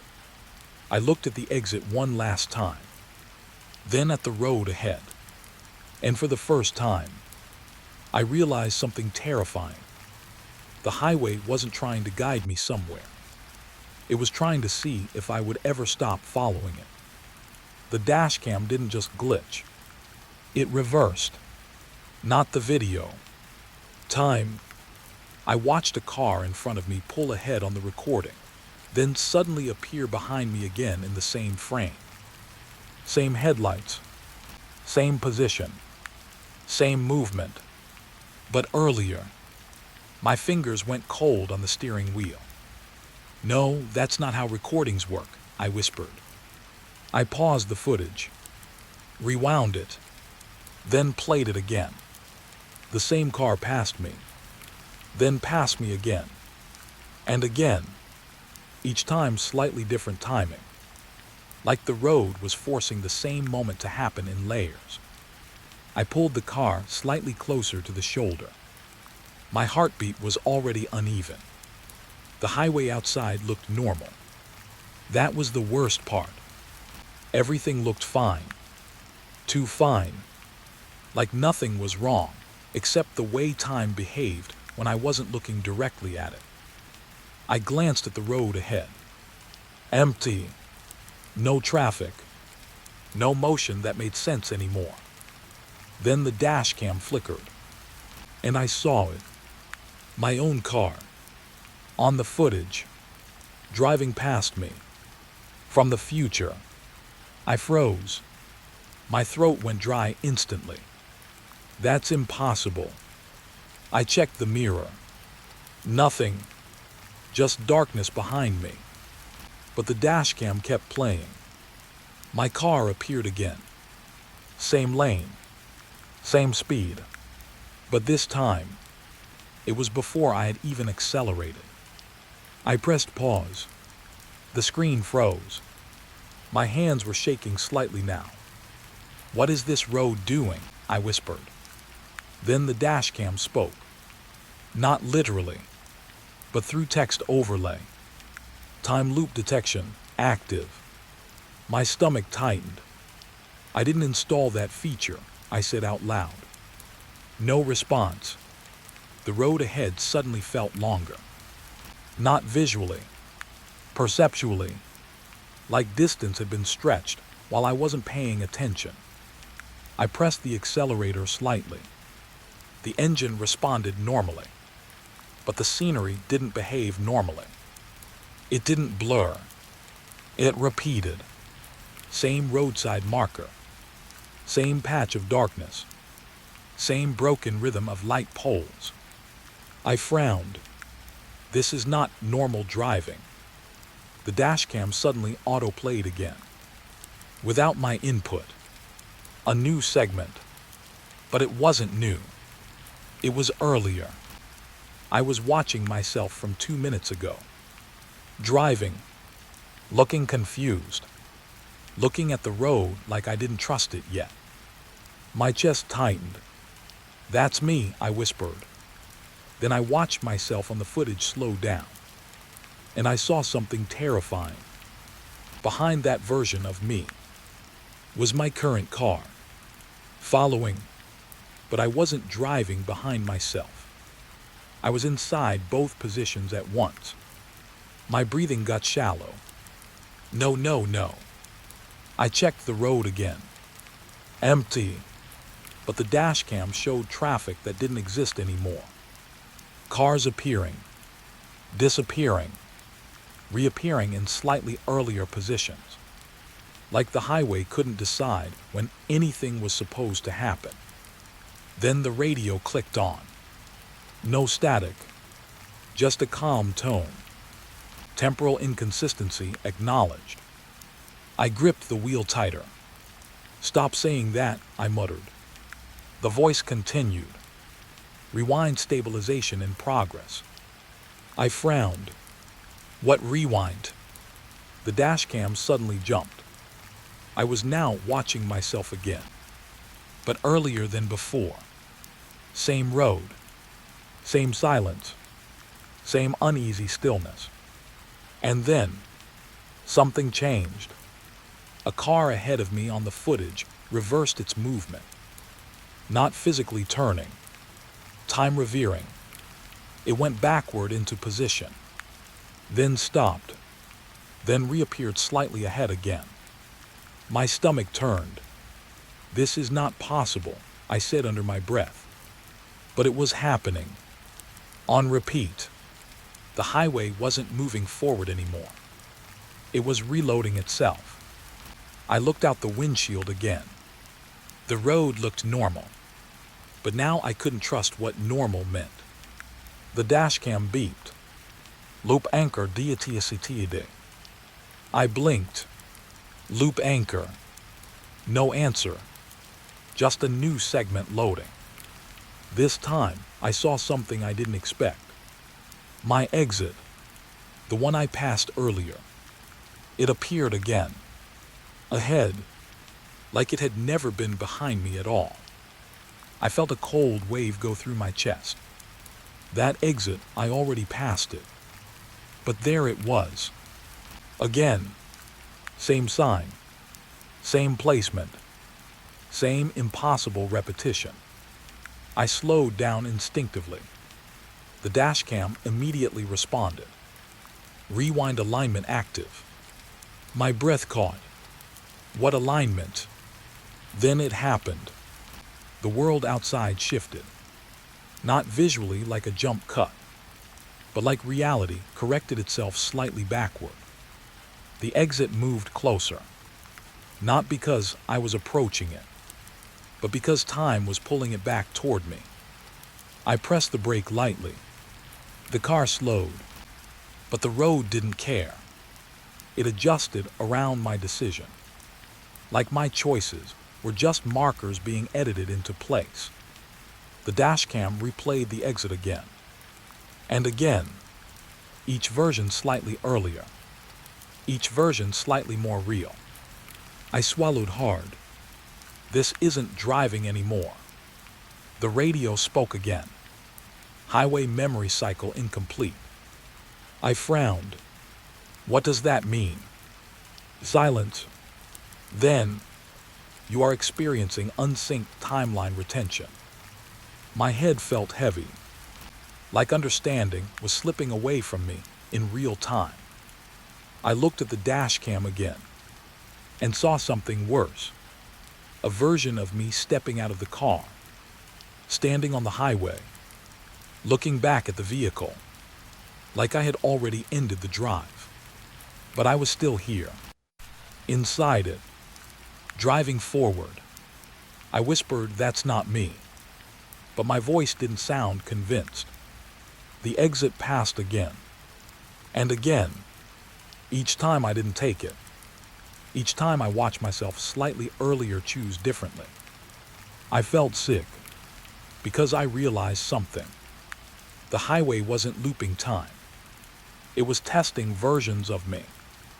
Different decisions, different outcomes, and I was stuck inside the version that kept going. The dashcam suddenly froze, then displayed. Final loop detection approaching. My hands tightened. What happens at the final loop? No answer, just silence. Then the road ahead dimmed slightly, like the world was lowering brightness on itself. I looked forward. The exit was gone now, completely gone, like it had never been there. I turned slightly in my seat, checked the mirror.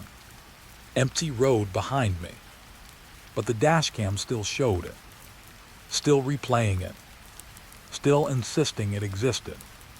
I whispered, "Which one is real?" Then the radio clicked one last time, and the voice said something different, something slower, closer. "You are the version that did not turn back." My breath stopped. I looked at the road ahead again, and suddenly realized something that made my skin go cold. There were no more exits left, only the continuation of every choice I didn't take. And somewhere behind me, every version that did. The sign shouldn't have been lit. No vacancy, but every room had its light on. Every single one. I slowed the car without meaning to. My headlights washed over the motel like it was waiting for me specifically. Not for guests, for arrival. I frowned slightly. That's weird. The building looked normal at first glance. Old paint, 2 floors, a flickering neon sign buzzing like it was tired of existing. But something about it felt staged, like it had been rebuilt too many times from memory instead of design. I parked near the entrance. The engine stayed running for a moment longer than I needed, like it didn't want to shut off either. I finally turned the key. Silence dropped too fast. That's when I noticed it. No insects, no wind, not even distant highway sound. Just quiet that felt occupied. I stepped out. The air was warm but stale, like it had already been breathed by too many people and never refreshed. I looked at the row of rooms. Every window had light inside. Yellowish, soft, but none of them showed movement.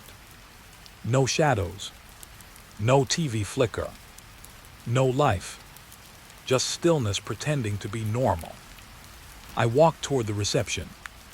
The glass door slid open before I touched it. Not automatically, not delayed, exactly when I reached it, like it had predicted me. I hesitated for half a second, then stepped inside. The lobby smelled like old carpet and something faintly metallic. Not blood. Not exactly. More like memory rusting. A bell sat on the counter. I didn't ring it, but it rang anyway. Once, sharp, perfect timing. I looked around. "Hello," I called softly. No answer, but the lights above me flickered in response. Not randomly, coordinated, like they were acknowledging me without speaking. I stepped closer to the desk. A registry book was open, already filled. I frowned. That shouldn't have been possible. The ink looked fresh, still slightly glossy. I leaned in. Names were written in neat rows, but something about them made my stomach tighten. They weren't names. Not really. They looked like names pretending to be normal. Like, arrival confirmed room 12. Stay in progress room 7. Not yet checked in room 3. I blinked. This isn't a guest list. My voice sounded too small in the empty lobby. Then I noticed something worse. Every entry had a timestamp. Same date.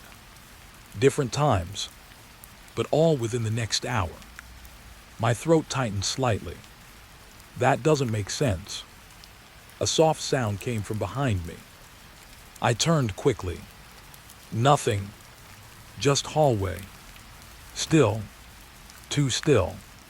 The reception bell rang again. Once. I didn't touch it. I stepped back instinctively. That's when I noticed the key rack. Full. Every hook occupied. But no keys were labeled. Just identical brass tags with room numbers. Every single room. All accounted for. I reached out slowly. Picked one up. Room 9. It felt warm. Not hot. Not cold. Just recently held. Like someone had let go of it seconds before I arrived. I swallowed. Okay, this is not normal. The lights flickered again. Longer this time. When they stabilized, I noticed something new. The hallway behind reception. It was longer than it should have been. Impossible depth. Like the building extended further than its exterior allowed.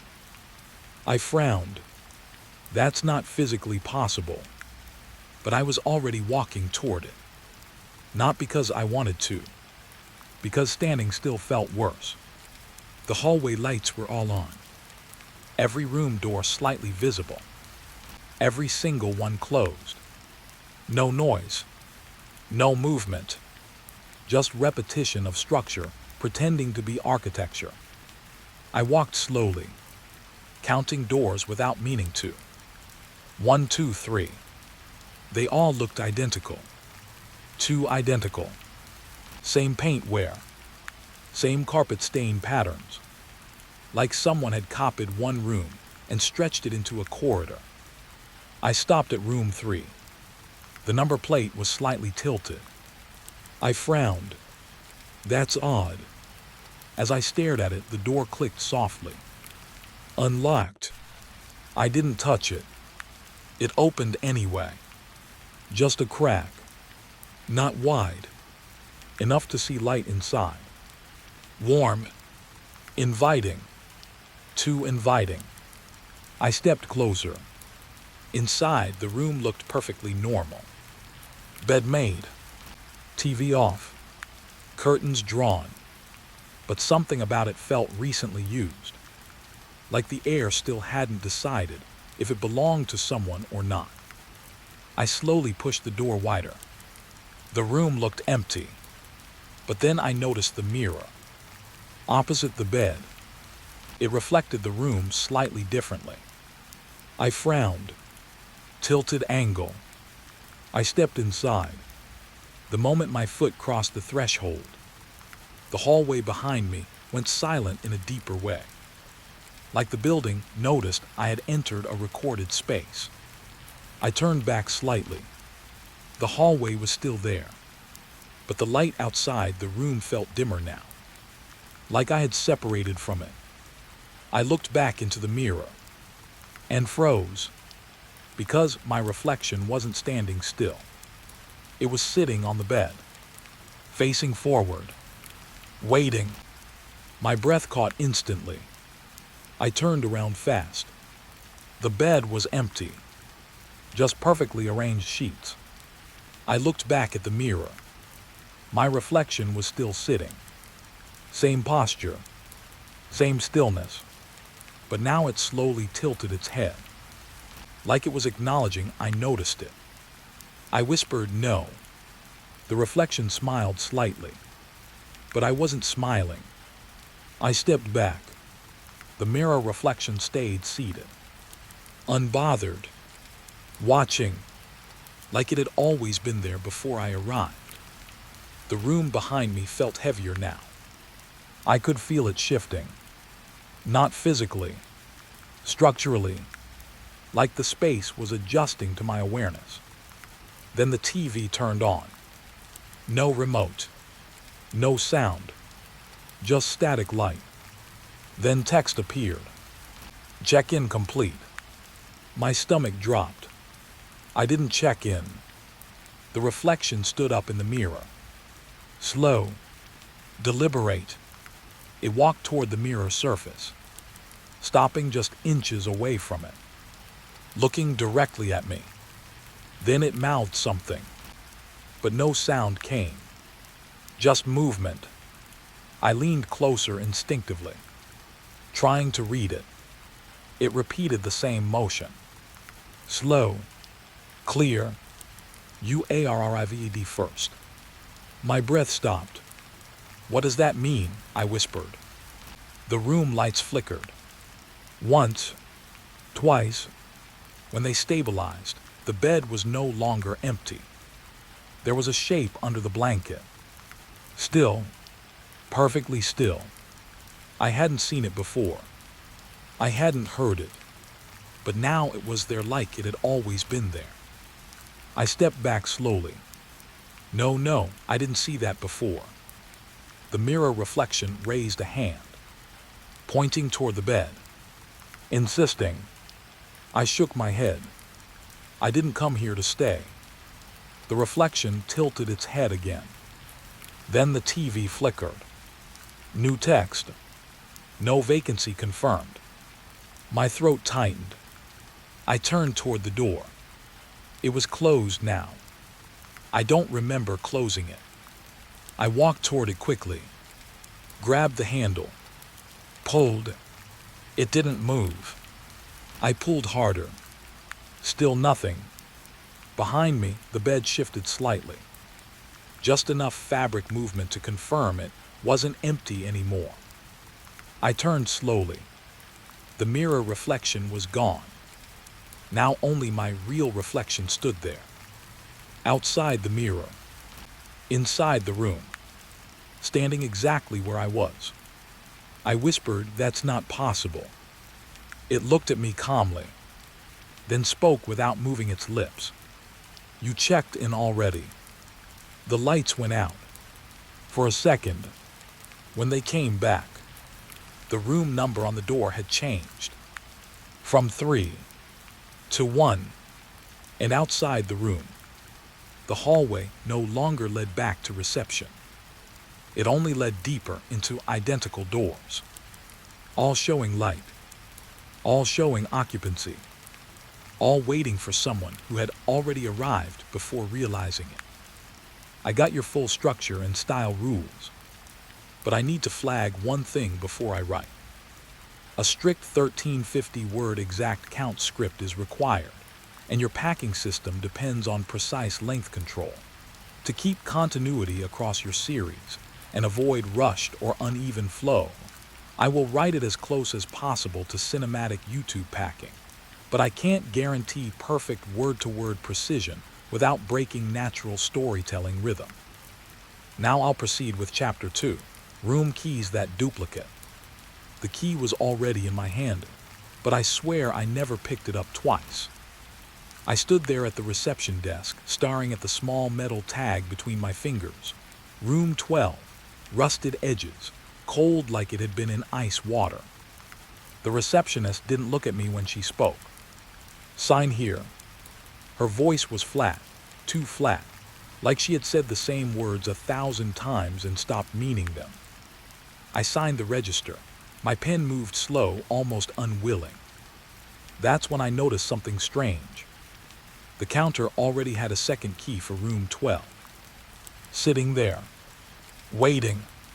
Exact same shape, same number, same scratch near the edge. I looked at my hand. 1 key. Then back at the counter. 2 keys. My throat tightened.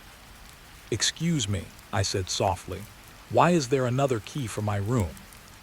She didn't look up. "There's always 2. That answer didn't feel like an explanation. It felt like a warning I didn't understand yet. I picked up the second key without thinking. It was heavier than the first, like it didn't belong in the same world. Behind me, the lobby felt too still. The air didn't move right. Even the ceiling fan spun like it was tired. I walked toward the hallway. That's when I heard it. A soft metallic click behind me. I turned. Nothing. But on the counter, there were 3 keys now. All for room 12. My stomach dropped. I went back to the desk fast. "Did someone else check in under my room?" I asked. Still no eye contact. No one else checked in. She pushed the guest register toward me. My name was the only one under room 12. But something was wrong. There were multiple entries under it. Same handwriting.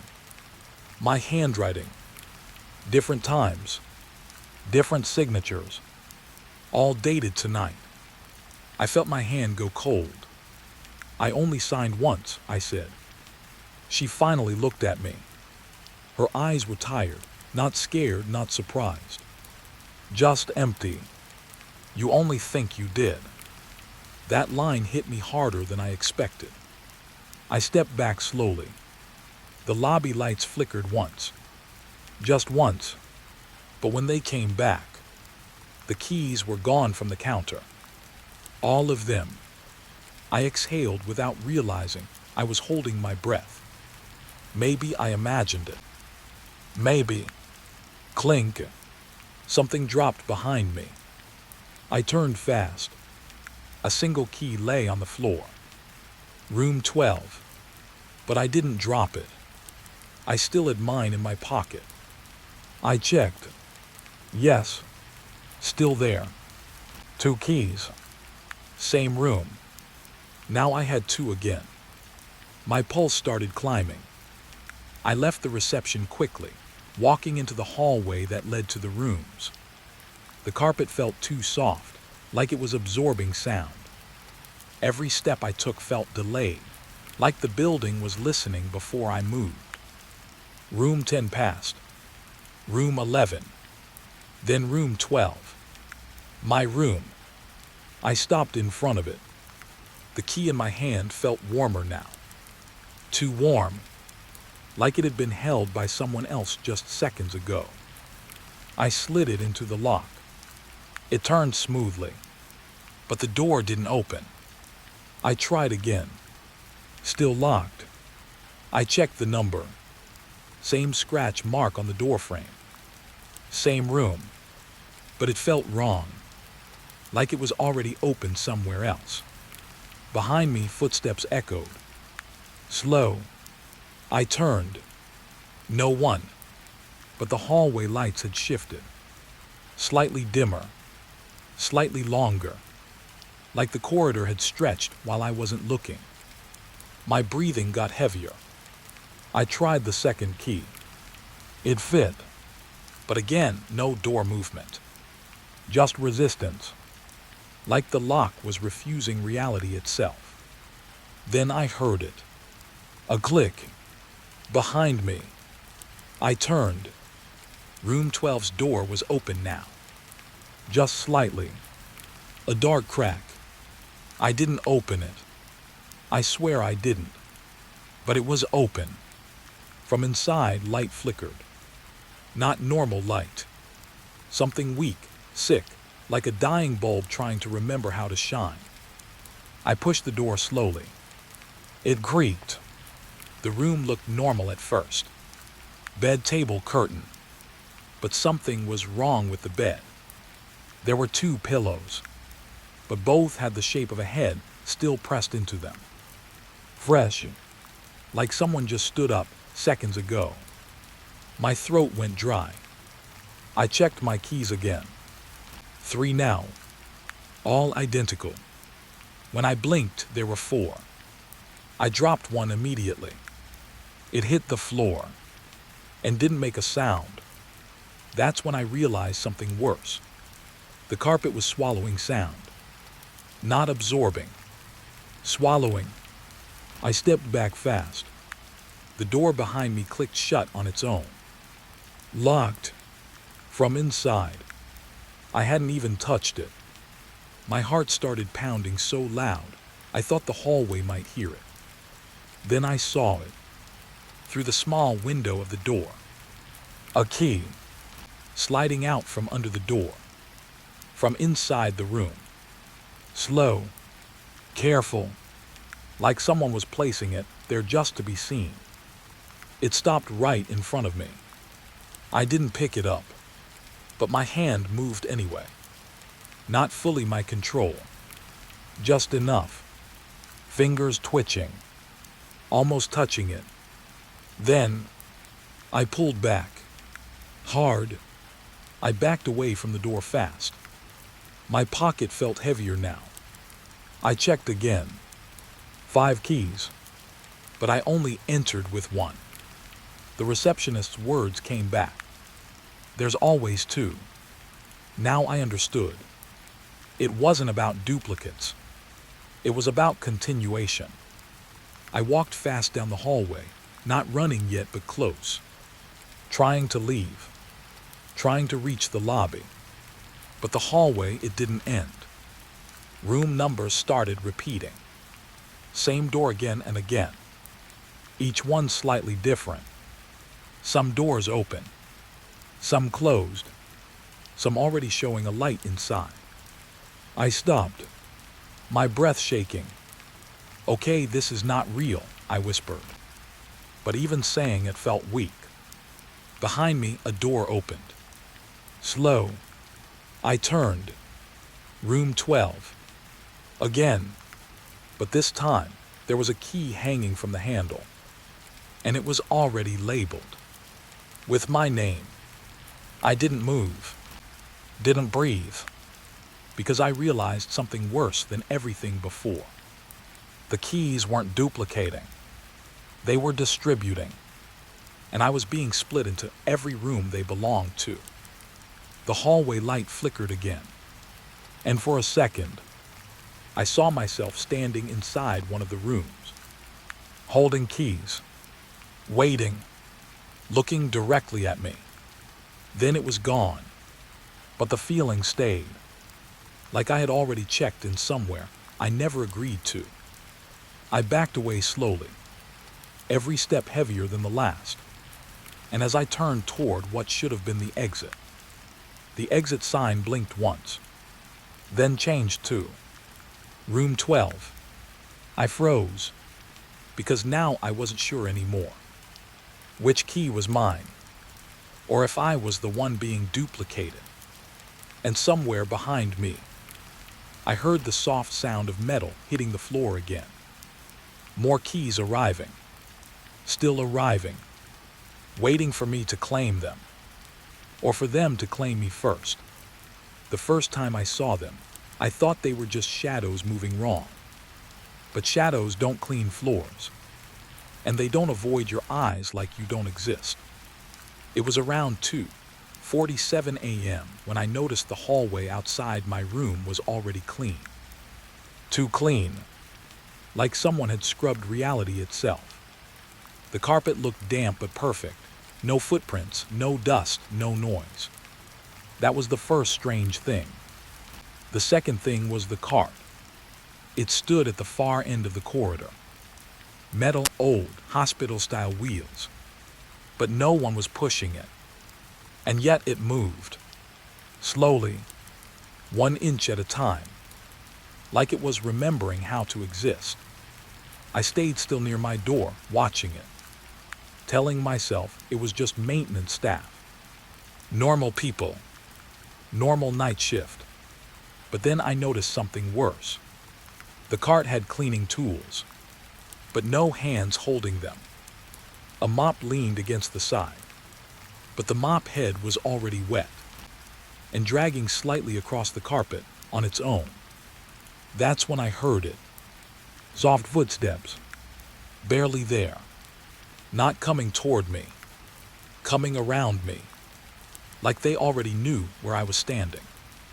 I stepped back into my room without thinking and closed the door halfway.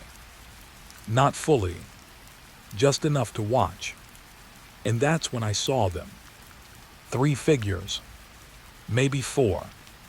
I couldn't tell. They wore plain gray uniforms. No logos, no names, no faces clearly visible. Their heads stayed slightly down, like they had learned not to look at anything that might look back. One of them passed directly under my room light, and I realized something that made my stomach tighten. They weren't talking, not even breathing loudly, just moving in perfect silence, like sound itself was unnecessary for them. One of them stopped in front of a room door. Room 12. My room. I leaned closer to the crack in my door. My breath slowed without permission. The cleaner raised a hand. Knocked once. Soft. Then opened the door. I froze, because I hadn't locked it fully. I always forget that part. The cleaner stepped inside. No hesitation. No announcement. Just entering like they had always belonged there. I expected them to clean. Wipe something. Vacuum. Something normal. But instead they stood still. Like they were waiting for something inside the room to respond. Seconds passed. Then I saw it. The bed inside my room shifted slightly. Like someone had just gotten up. But no one was there. At least not that I could see. The cleaner tilted their head. And for the first time, I felt like it was looking directly at something invisible. Then it bowed its head. Slow. Respectful. Like greeting a guest who should not be disturbed. I felt my skin go cold. Because I wasn't inside the room. But something else was. And they knew it. The cleaner slowly backed out and closed the door behind them. No cleaning. No movement. Just acknowledgement. As if the room had already been serviced by something I was not allowed to see. I backed away from my door instinctively. My heart was beating too fast now. Too loud. But the hallway outside was still silent. Still perfect. Then came the second shift. The cleaners started disappearing into rooms faster. One by one. Each door opening. Each door closing. No sound of entry. No sound of exit. Just rooms accepting them. Like breathing in and out. I tried to stay hidden. But curiosity pulled me forward. I opened my door slightly again. Just enough to see. And that's when one of them stopped. Right in front of me. No warning. No sound. Just there. Standing. Facing my room. I couldn't see their face properly. But I felt it. That awareness. Like they were aware I was watching. Slowly the cleaner raised one hand. Pointed at my door. Not knocking. Not threatening. Just indicating. Like confirming something. Then it turned its head slightly. And I swear, It smiled, not wide, not human, just enough to feel wrong, like a thought that shouldn't exist on a face. Then it walked away, continuing its route, as if I was just another item on a list. I shut my door immediately, locked it this time, properly. My breathing was uneven now. I told myself it was just staff, just weird night workers. But then I noticed something on the inside of my door. A small wet mark, fresh, like someone had pressed a damp cloth against it from the other side. I wiped it with my sleeve, but it wasn't water. It was something thinner, almost like disinfectant, strong medical. My thoughts shifted immediately. Hospital, cleaning staff, night shift behavior. But no hospital I've ever seen works like this. Another sound outside, this time closer, dragging. I moved back toward the peephole. Slowly, carefully, I looked out. The hallway was empty, but not fully. A cleaning cart stood directly outside my door. I didn't hear it arrive. I didn't see anyone bring it. It was just there, and on top of it was a folded sheet, white, neatly placed, too neatly. I didn't open the door. I refused, but the sheet moved slightly, like something underneath it had shifted. My mouth went dry. I stepped back. Then the lights flickered once, and in that single flicker, I saw them, all of them. The cleaning staff stood perfectly still in the hallway, facing every room at once, including mine. But the worst part wasn't their silence. It was the fact that they were no longer moving randomly. They were positioned, like they were assigned, each one in front of a specific door, waiting, like they had finished cleaning something, and were now waiting for approval. Then one of them raised its head slightly, and I saw it clearly this time. Its face was blank, not masked, not hidden, just unfinished, like the idea of a face hadn't fully loaded yet. And then, all of them bowed at the same time, slow, synchronized, directed toward every door, including mine, as if the cleaning wasn't for the room. It was for whatever still stayed inside the room after the guests stopped existing. I stepped back completely now. My back hit the wall, and for the first time, I wasn't sure if I was a guest or something they were still waiting to clean out.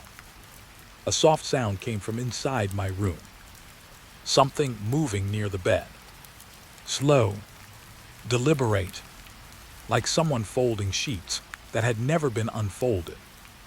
I didn't open the door. I couldn't, but I realized something worse than fear.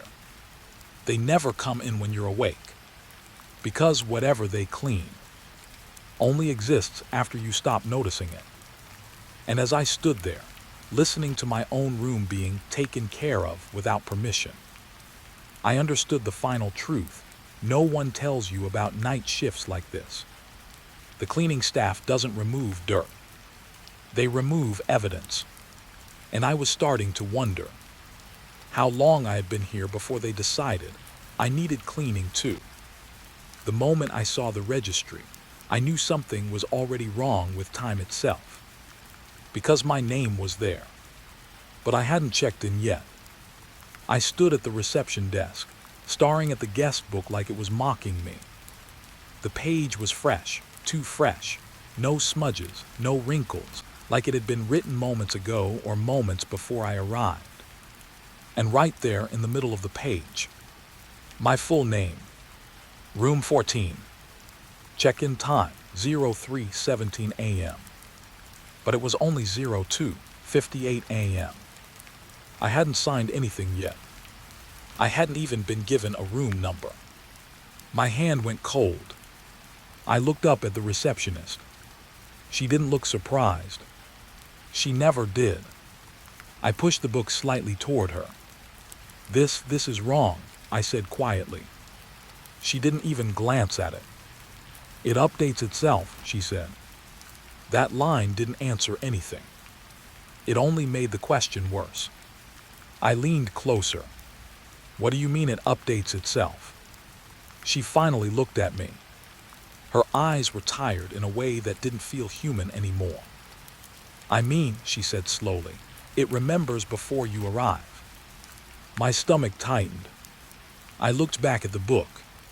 The ink of my name still looked wet, like it was just written. But there was something else now. A second line underneath mine. Another name. Also mine. Same spelling. Same handwriting. But different time. 03:19 a.m. 2 minutes after my supposed check-in. But I hadn't even moved toward a room yet. I stepped back. No, I whispered. No, this doesn't make sense. The receptionist finally sighed. You'll understand once you finish your shift. That word hit me wrong. Finish. Not start. Not continue. Finish. Like I was already inside something that had begun without me. I closed the registry slowly. But when I did, a sound came from it. A soft page flip, even though I wasn't touching it anymore. I froze. The book opened again on its own. A new page. Blank. Then writing appeared. Slowly, like ink was thinking before it became words. Another name formed. Not mine this time. A different guest. Room 9. Check-in 04:10 a.m. But it was still before 3. My mind struggled to process it. That's impossible, I said. The receptionist didn't respond. She just pointed toward the hallway. Go to your room. But I hadn't been given a key yet. At least I thought I hadn't. My pocket felt heavier. I reached inside slowly. And froze. There was a key there. Cold metal. Room 14. I pulled it out. It wasn't just one. 2 keys. Identical. Same number. Same scratch mark on the edge. I didn't remember taking either of them. My breathing got shallow. I looked back at the registry, and now there were 3 entries under my name, all with slightly different check-in times, all in the future, all already recorded, like I had already lived them, or was going to live them, and the book was just waiting for me to catch up. The receptionist stood up suddenly. Not fast, not dramatic, just final. You should go now, she said. Her voice didn't change, but the room did. The lights dimmed slightly, not flickering, just lowering, like the building was adjusting its attention. I backed away from the counter. I haven't checked in yet, I said again. She tilted her head. You already did, she replied. I shook my head. No, I didn't. But even as I said it, I wasn't sure anymore. Because something in my memory felt missing. Like a page had already been torn out. I turned toward the hallway. It felt longer than before. The corridor stretched too far for how small the building looked from outside. Room numbers started to blur slightly. Repeating, like the building couldn't decide where I belonged. I walked slowly, each step heavier than the last. And then I noticed something on the walls. Frames, small guest photos, normal hotel thing. But when I looked closer, the faces were wrong. Not missing, not blurred, just slightly delayed. Like their expressions were still deciding what emotion to show. I stopped in front of one frame. A man standing in a hallway, holding a key. Room 14. My room. But the photo looked recent. Too recent. And then I realized something that made my chest tighten. The man in the photo was me. But I had never taken that picture. Behind me, I heard footsteps. Slow. Soft. Not running. Just approaching. I turned. No one there. But the hallway felt occupied now. Like something had stepped into it without being seen. My key in my pocket grew warmer. I pulled it out again. And now there were 3. Same room number. Same metal. But one of them was different. The scratch mark had moved. I stared at it. It wasn't on the edge anymore. It was deeper inside the metal. Like it had aged from the inside out. My stomach twisted. Then the registry book appeared again in my mind. 03:17 a.m. Check in. But I wasn't there yet. So how was my name already ahead of me? I kept walking, trying to reach the room corridor, trying not to think. But the hallway started to shift subtly. Doors I passed began to show small signs of activity. Lights turning on behind them. Soft movement. Shadows. People I couldn't fully see. Guests who might not exist yet. Then I saw room 14. My door. Already open. Just slightly. Like it was waiting for me to enter a moment I hadn't reached yet. I stopped in front of it. My reflection appeared faintly in the door window. But it wasn't aligned with me. It was a second version of me, standing a half second behind every movement I made. I raised my hand. The reflection didn't move immediately. It waited, then copied me late, like it was learning from me instead of being me. Inside the room, the lights were already on. Soft, warm, inviting in a way that felt wrong. A voice came from inside. Not loud, not clear, just a whisper of paper turning pages. I stepped closer. The registry. It was in there. Somehow. And I hadn't even entered yet. My key vibrated slightly in my hand. Then stopped. Completely still. Like it had decided something. Behind me, the hallway lights flickered once. And for a split second, I saw rows of guests standing perfectly still behind me. All holding keys. All labeled room 14. All waiting for the same entry time that hadn't happened yet. I turned fast. Nothing. Empty corridor again. But the feeling remained. I wasn't alone in time. Just earlier than some. And later than others. The room door creaked slightly wider. Like it was impatient. I looked down at my key again. Now there were 4. And one of them had already turned black. Like it had been used. Even though I hadn't opened anything yet. My breathing shook. I whispered, "What is this place?" No answer. Only the sound of a pen writing somewhere inside the room. Slow. Deliberate. Updating something I hadn't lived yet. I stepped back. But my foot hit something. A small book. The guest registry. On the floor. Right behind me. I hadn't seen it there before. I picked it up slowly. And my hands went cold immediately. Because the page was already open. And under room 14, there were now 5 entries. 5 versions of me. All with slightly different check-in times. And one final line at the bottom. Still being written. As I watched, my name formed again. But this time, the time was earlier than I had ever arrived. 02:41 a.m. before I even came to this building. I dropped the book instantly. It hit the floor and kept writing anyway. I stepped away from the door, but it didn't matter anymore because I finally understood what the registry was doing. It wasn't recording guests. It was deciding them, and I wasn't checking in anymore. I was being assigned backward through my own arrival.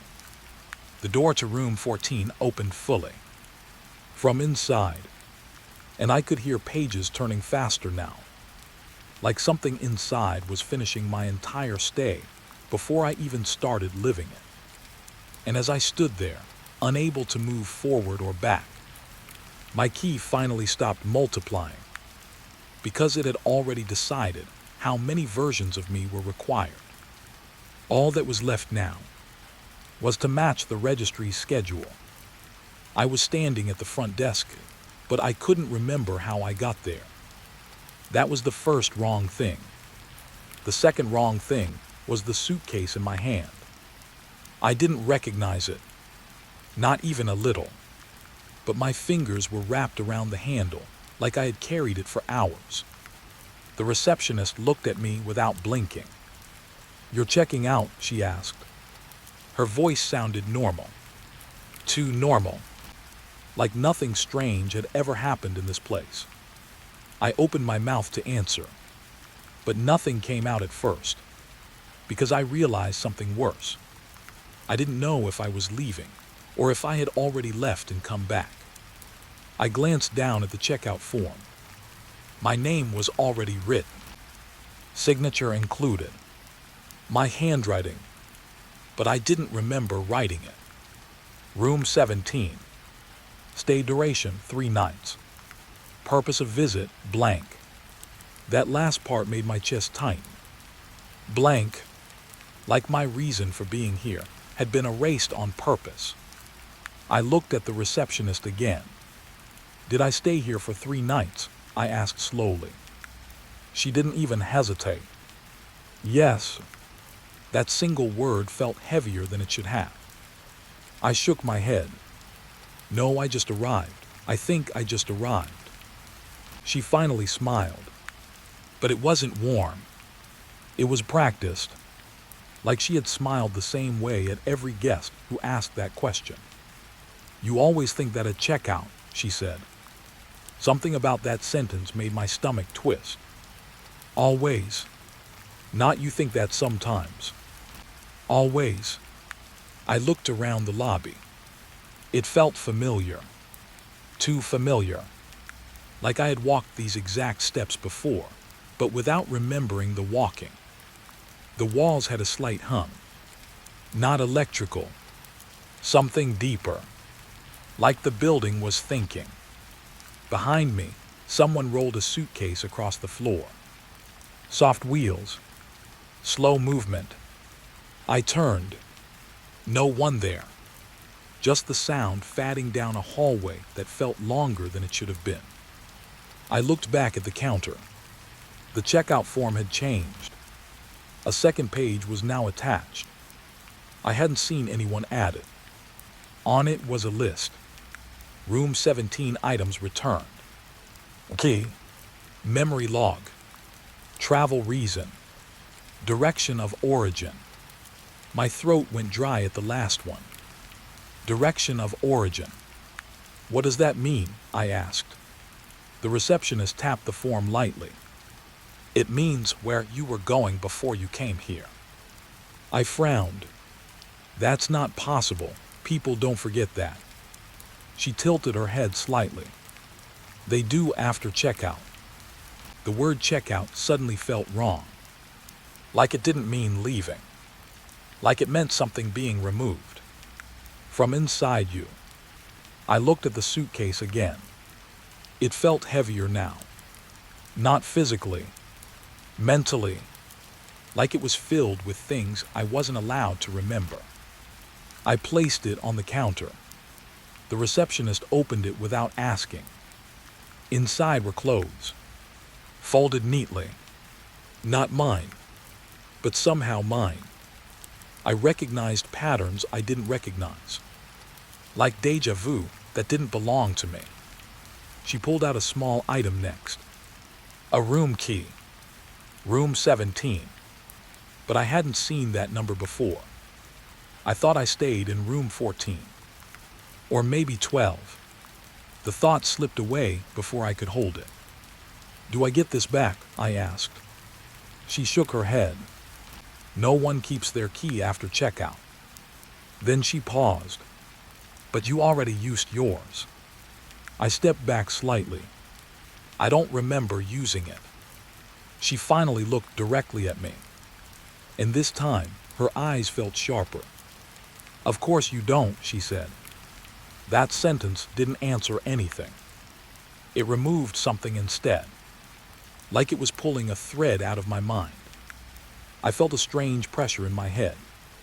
Not pain, just emptiness forming. I tried to focus. Why am I here? I asked. Her expression didn't change. That's not a checkout question, she said. What is it then? She leaned forward slightly. An arrival question. The words made no sense together. Arrival question. Checkout question. Like my life was being split into categories I couldn't understand. Behind me, the lobby clock ticked loudly. Too loudly. Each second felt separated from the next. Not flowing.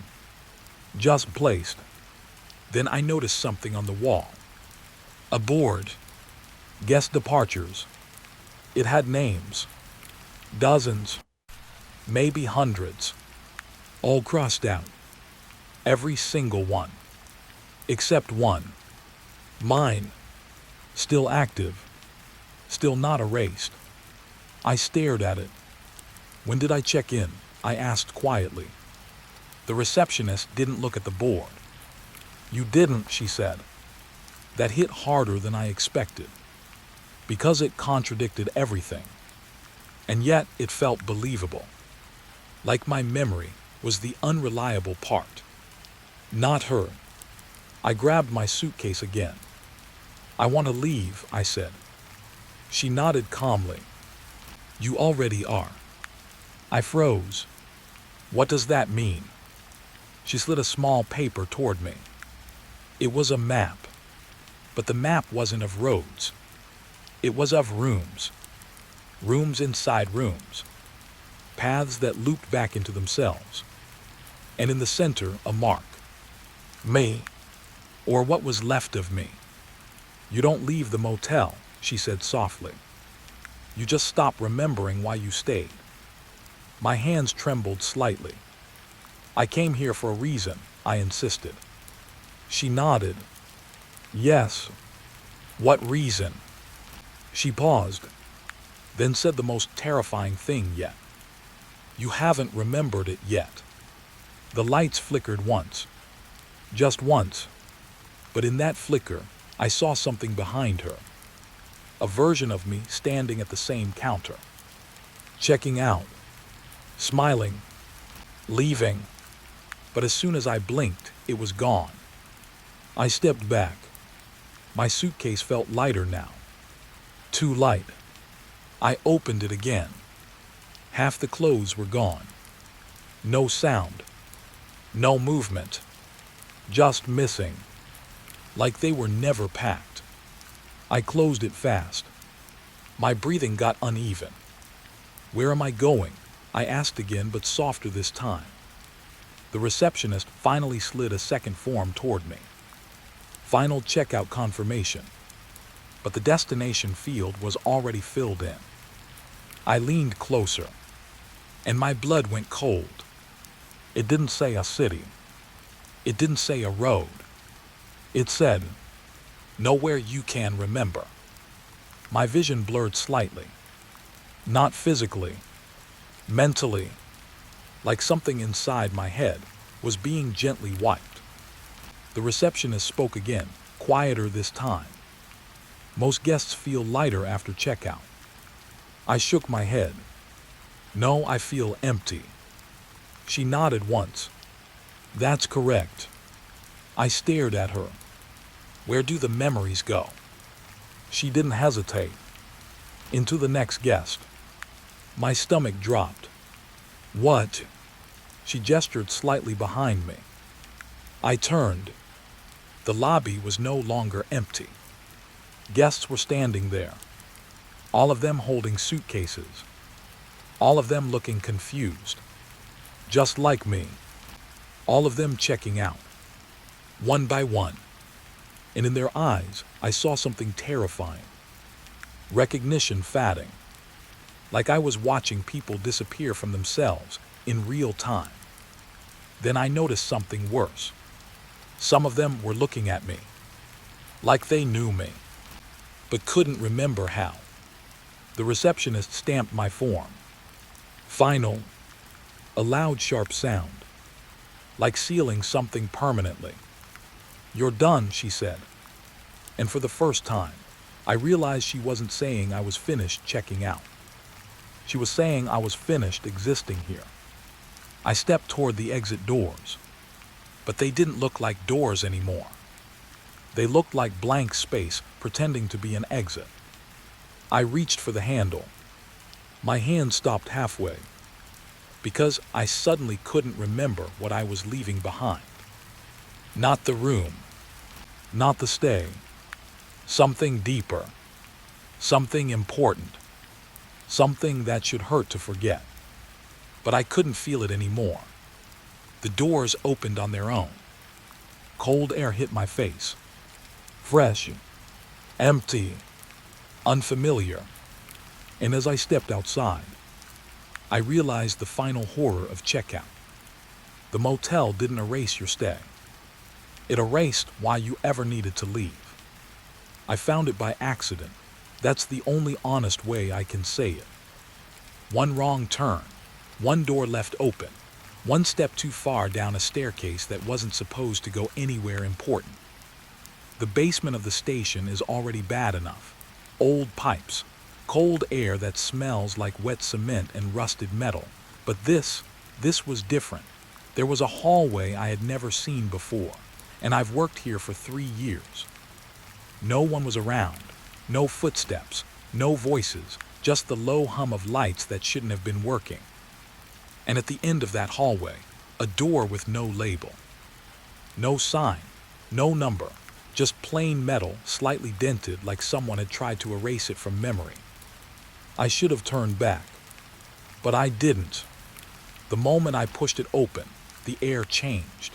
It got heavier, like the room was breathing on the other side and waiting for me to step inside. Inside was a filing room. At least, that's what my brain wanted to call it. Rows of metal cabinets stretched deeper than they should have, far deeper than the building allowed. The ceiling lights flickered like they were struggling to remember how to stay on. And the smell paper, old ink, and something faintly burnt. I took one step in, then another. That's when I noticed the first thing that didn't make sense. Every cabinet was labeled, but not with case numbers, with names, real names, people I recognized, officers I had worked with, civilians from old reports, even a man I remembered from a traffic accident file last month. I froze, because some of those names belonged to people who were still alive. I pulled open the nearest drawer. Inside was a file with my partner's name on it.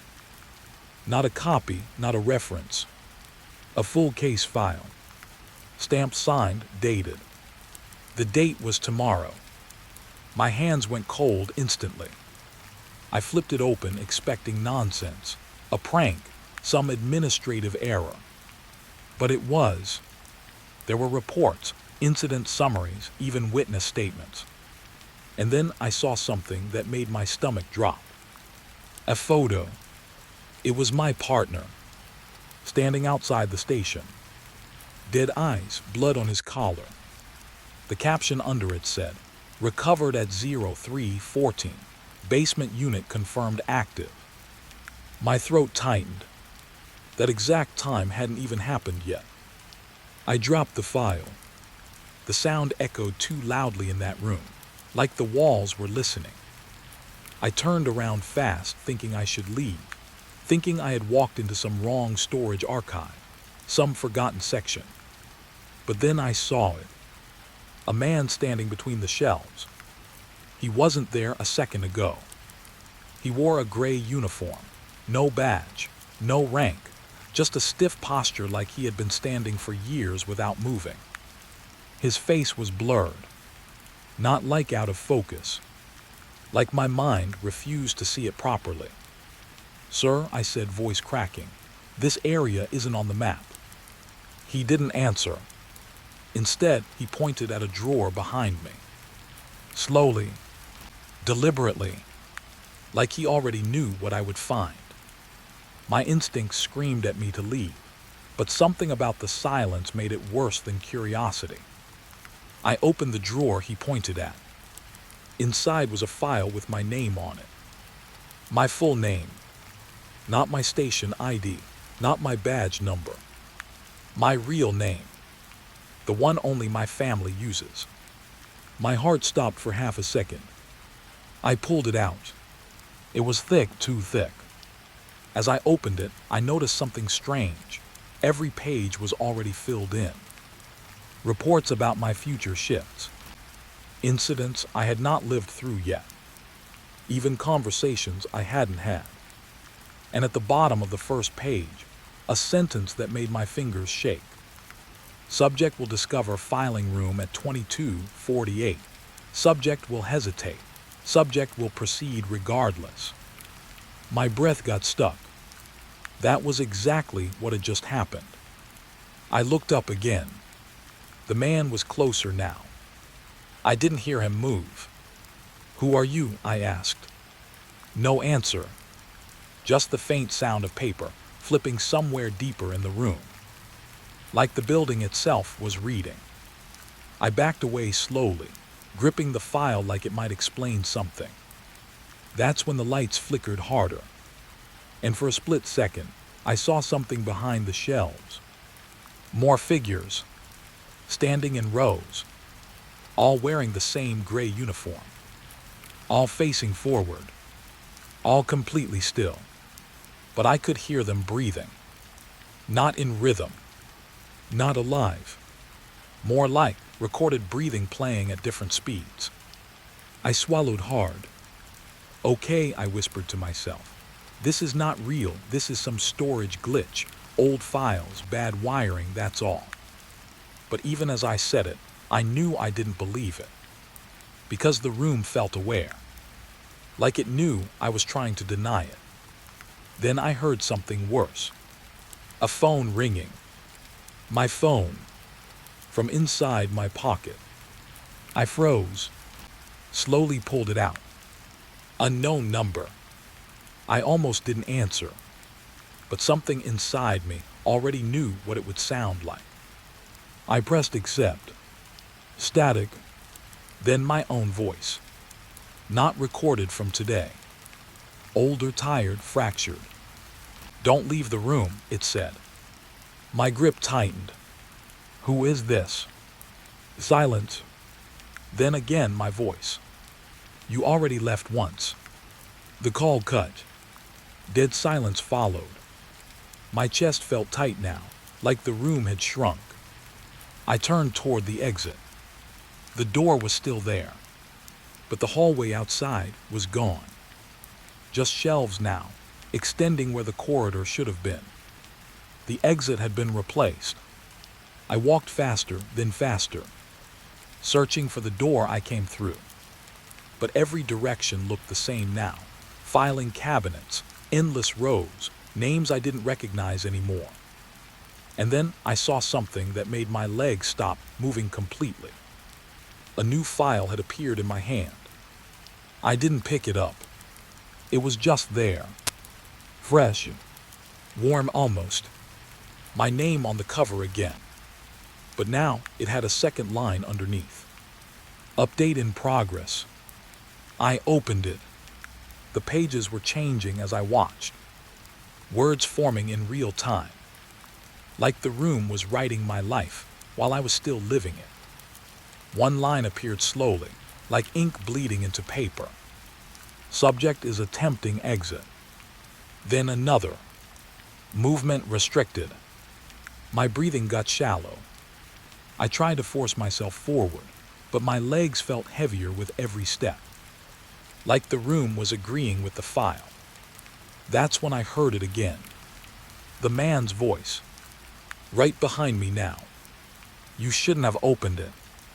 I turned. He was close enough now that I should have seen his face clearly. But I still couldn't. Just a shifting blur where his features should be. What is this place? I asked. He tilted his head slightly. And for the first time, he spoke something different. Archive of what will happen.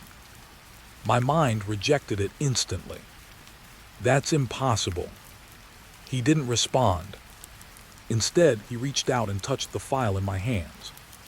The moment his fingers made contact, I saw something flash in my mind. My partner screaming. Lights flickering. A corridor collapsing into itself. Then silence. I stumbled back, dropping the file. The man didn't move, but the shelves did. They shifted slightly, like the room was adjusting its shape. Breathing with me now. I realized something then. This wasn't a room in the station. The station might be inside this room. I don't know how long I stood there. Seconds, minutes, maybe less. Time felt unreliable.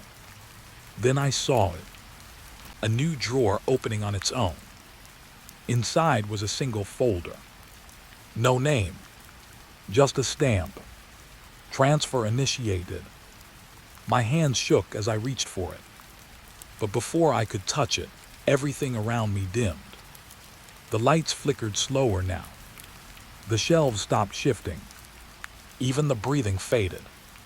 Like the room was holding still. Waiting. And in that silence, I heard something I didn't expect. Footsteps outside. Normal footsteps. From the corridor that no longer existed.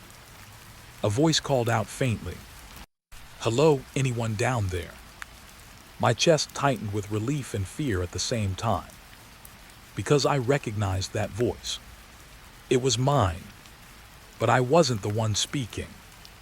The filing room lights flickered one last time. And every cabinet door slowly clicked shut at once. Like the room had just finished updating something. The man was gone. The files were gone. Even my name was gone from the drawer I had opened. Only one thing remained in my hand. A blank sheet of paper. Warm, freshly printed. And at the very top, a single line began to appear. Next entry, arrival confirmed. The footsteps outside got closer. And I realized something I still can't explain. I don't remember walking into that room anymore. Only the part where I'm still trying to leave it. The first time I saw a file change on its own, I thought I was just tired. Too many night shifts, too much coffee, too little sleep. But the ink, it moved. Right in front of me. I remember the exact moment it started. I was in the archive room again, the same basement level where nothing ever feels fully real. The air was colder than usual.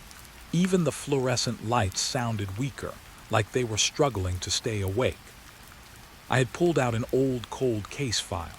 Nothing special at first, just another forgotten name, another unsolved death nobody cared about anymore.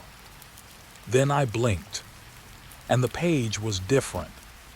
At first, I thought someone had replaced it, but my hands were still on the file. No one had been there. The words on the page had changed. A new paragraph had appeared under the original report. Not printed differently, not stamped later. It looked freshly written. The ink still looked wet. I froze, because the new text wasn't part of the original investigation. It said, witness statement added at 02:13. Subject observed leaving location post-mortem confirmation. My throat went dry. I checked the case number again. Old traffic incident, closed 8 years ago. Official cause, hit and run, no witnesses, no follow-up. At least that's what I had been told. But now there was a witness statement. Signed with today's date. I leaned closer, heart beating harder now. The witness name wasn't familiar, but the signature looked like mine. That's when I stepped back.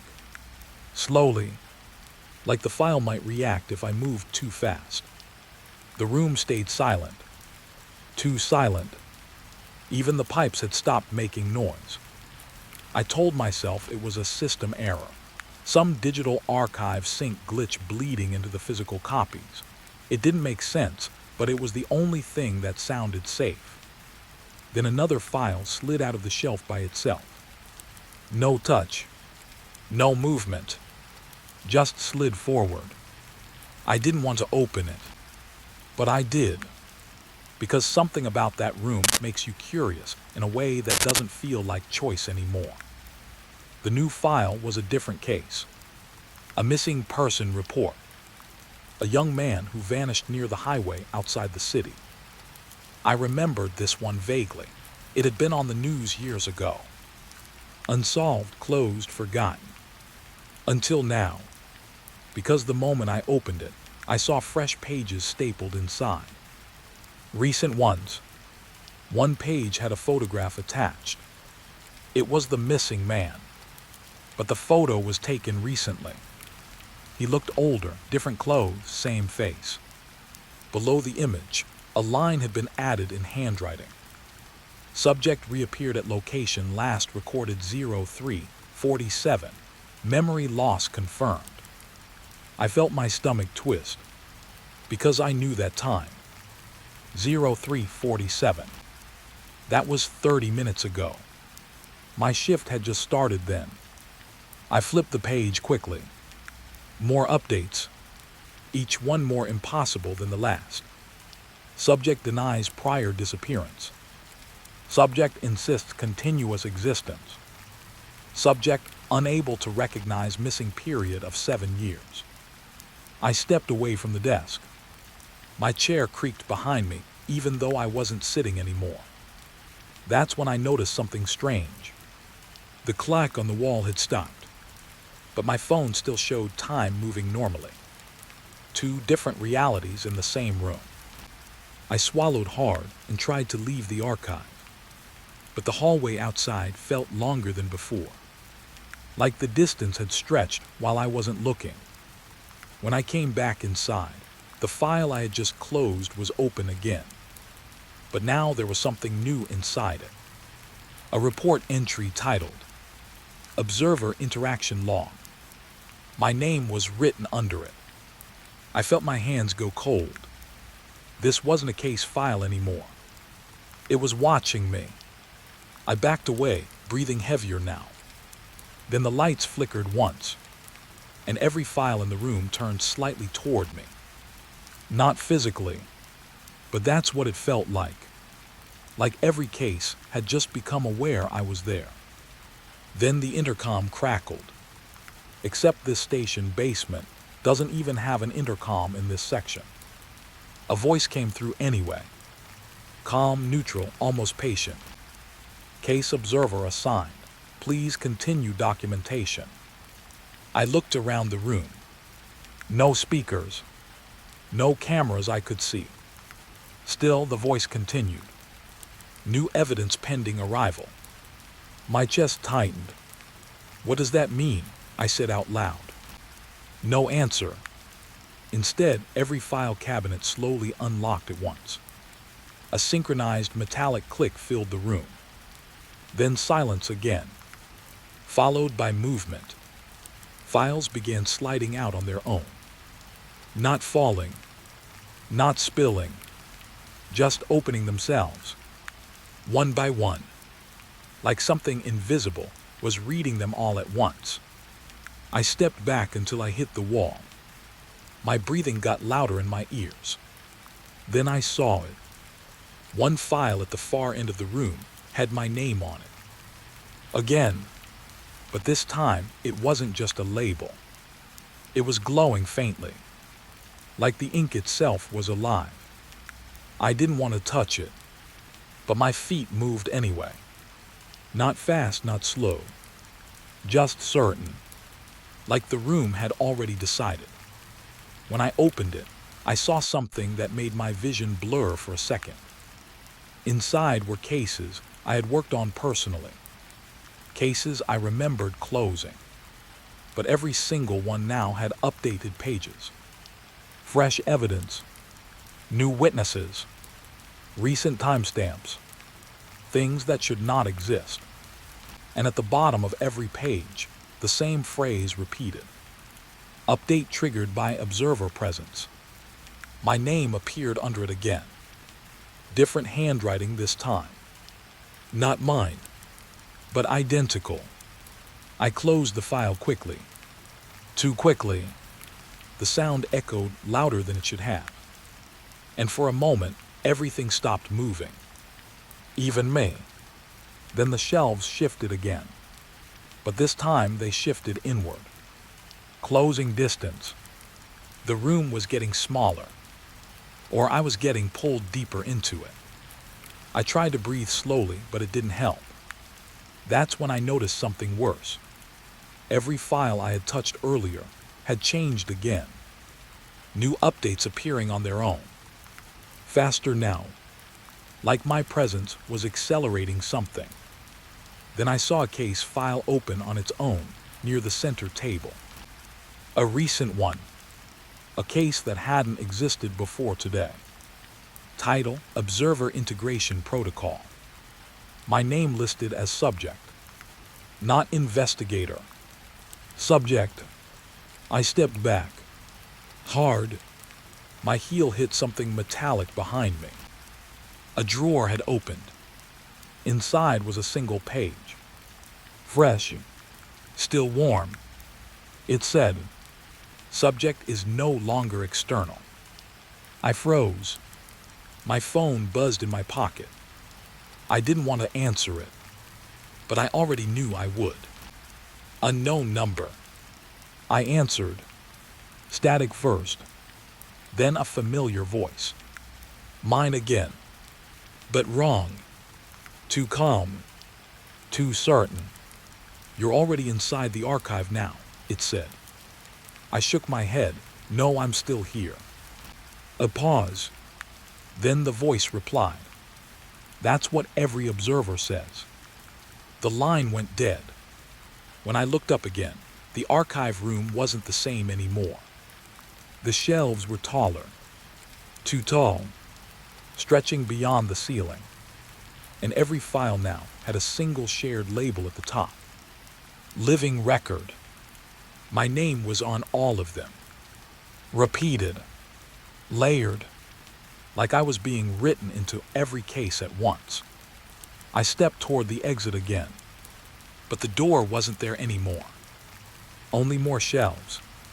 And more files. And somewhere deeper in the room, I heard pages turning. Slow. Patient. Like something was finishing my entry before I could leave it unfinished. And in that moment, I understood something I wish I hadn't. The cases weren't updating themselves. They were updating me. And I don't know anymore which version of me is the original. It started with a phone call I should have never answered.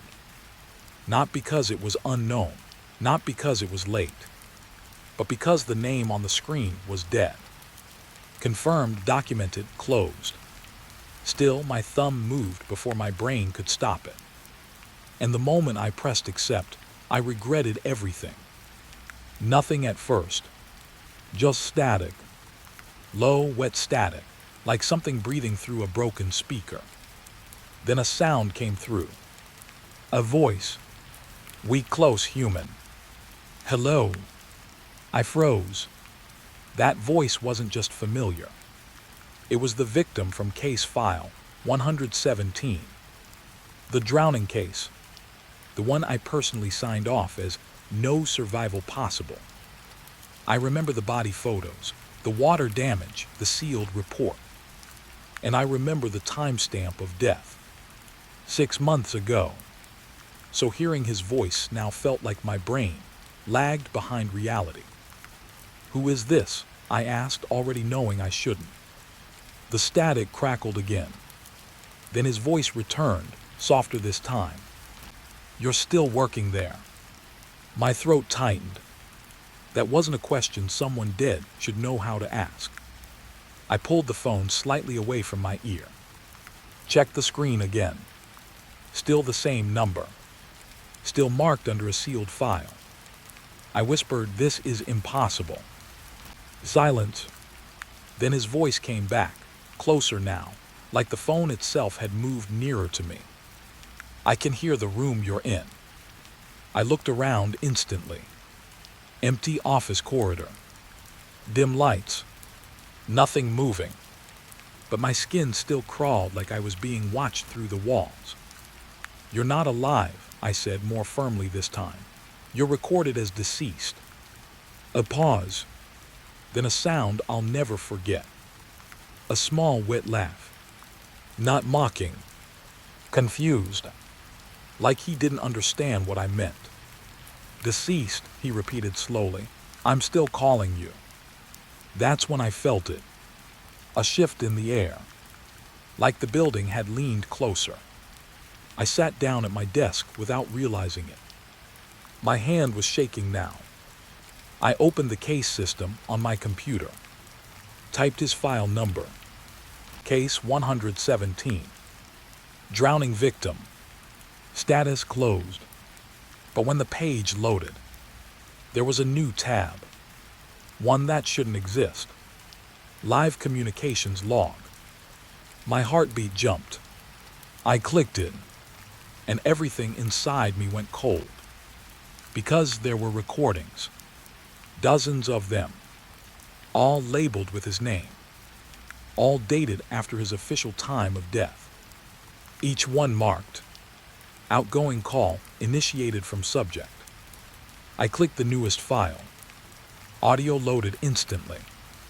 His voice filled my headset again. But this time it wasn't calm. It was panicked. "I'm still here. Why are you closing the water?"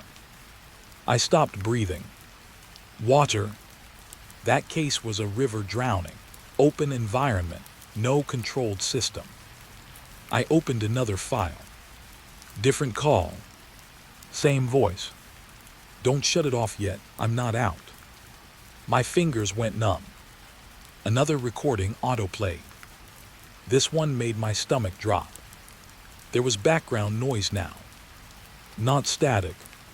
Water. Sloshing thick, heavy. Like something was moving inside a confined space. And then his voice again. Quieter. Closer. "I think they're writing me out." I pulled the headphones off instantly. My chair scraped backward. I stood up too fast. "What the hell is this?"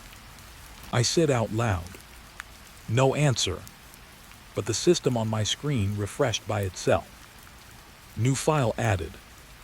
Observer interaction detected. My name wasn't there. Not yet. But it felt like it was waiting to be added. I tried closing everything. The system wouldn't respond. Instead, another call request appeared on my phone. Same number. Same victim. I refused it. But it rang anyway. Not through the phone. Through the speakers in the room. Every device at once. The office intercom clicked on without permission. And then his voice filled the entire space. No longer distant. No longer recorded. I'm inside the call now. I backed away from my desk slowly. My back hit the filing cabinet. Cold metal pressed against me. The lights flickered once, then stabilized. But the sound didn't stop. "I remember you," the voice said. My throat went dry. "That's not possible," I whispered. A pause. Then, "You signed the water report." My chest tightened. I remembered that case. I remembered signing it. But I also remembered not thinking about it after. like it was routine, like every other closure. Then something worse happened. My computer screen changed. The call log expanded. New entries appearing in real time. Not data, not system updates. Actual sentences forming. Subject is now recalling observer involvement. My name appeared. Right under it. No input from me. I stepped forward instinctively. And the moment I got closer, the audio changed again.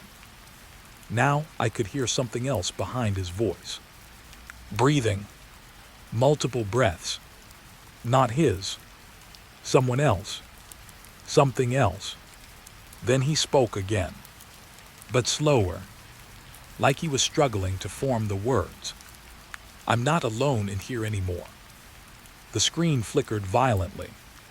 For half a second, I saw something behind the interface. Not code. Not data. A dark space. Like a flooded room. And inside it, shapes. Sitting, standing, listening. I stumbled back again. No, I said, this is just corrupted audio, that's all. But even as I said it, I knew I was lying.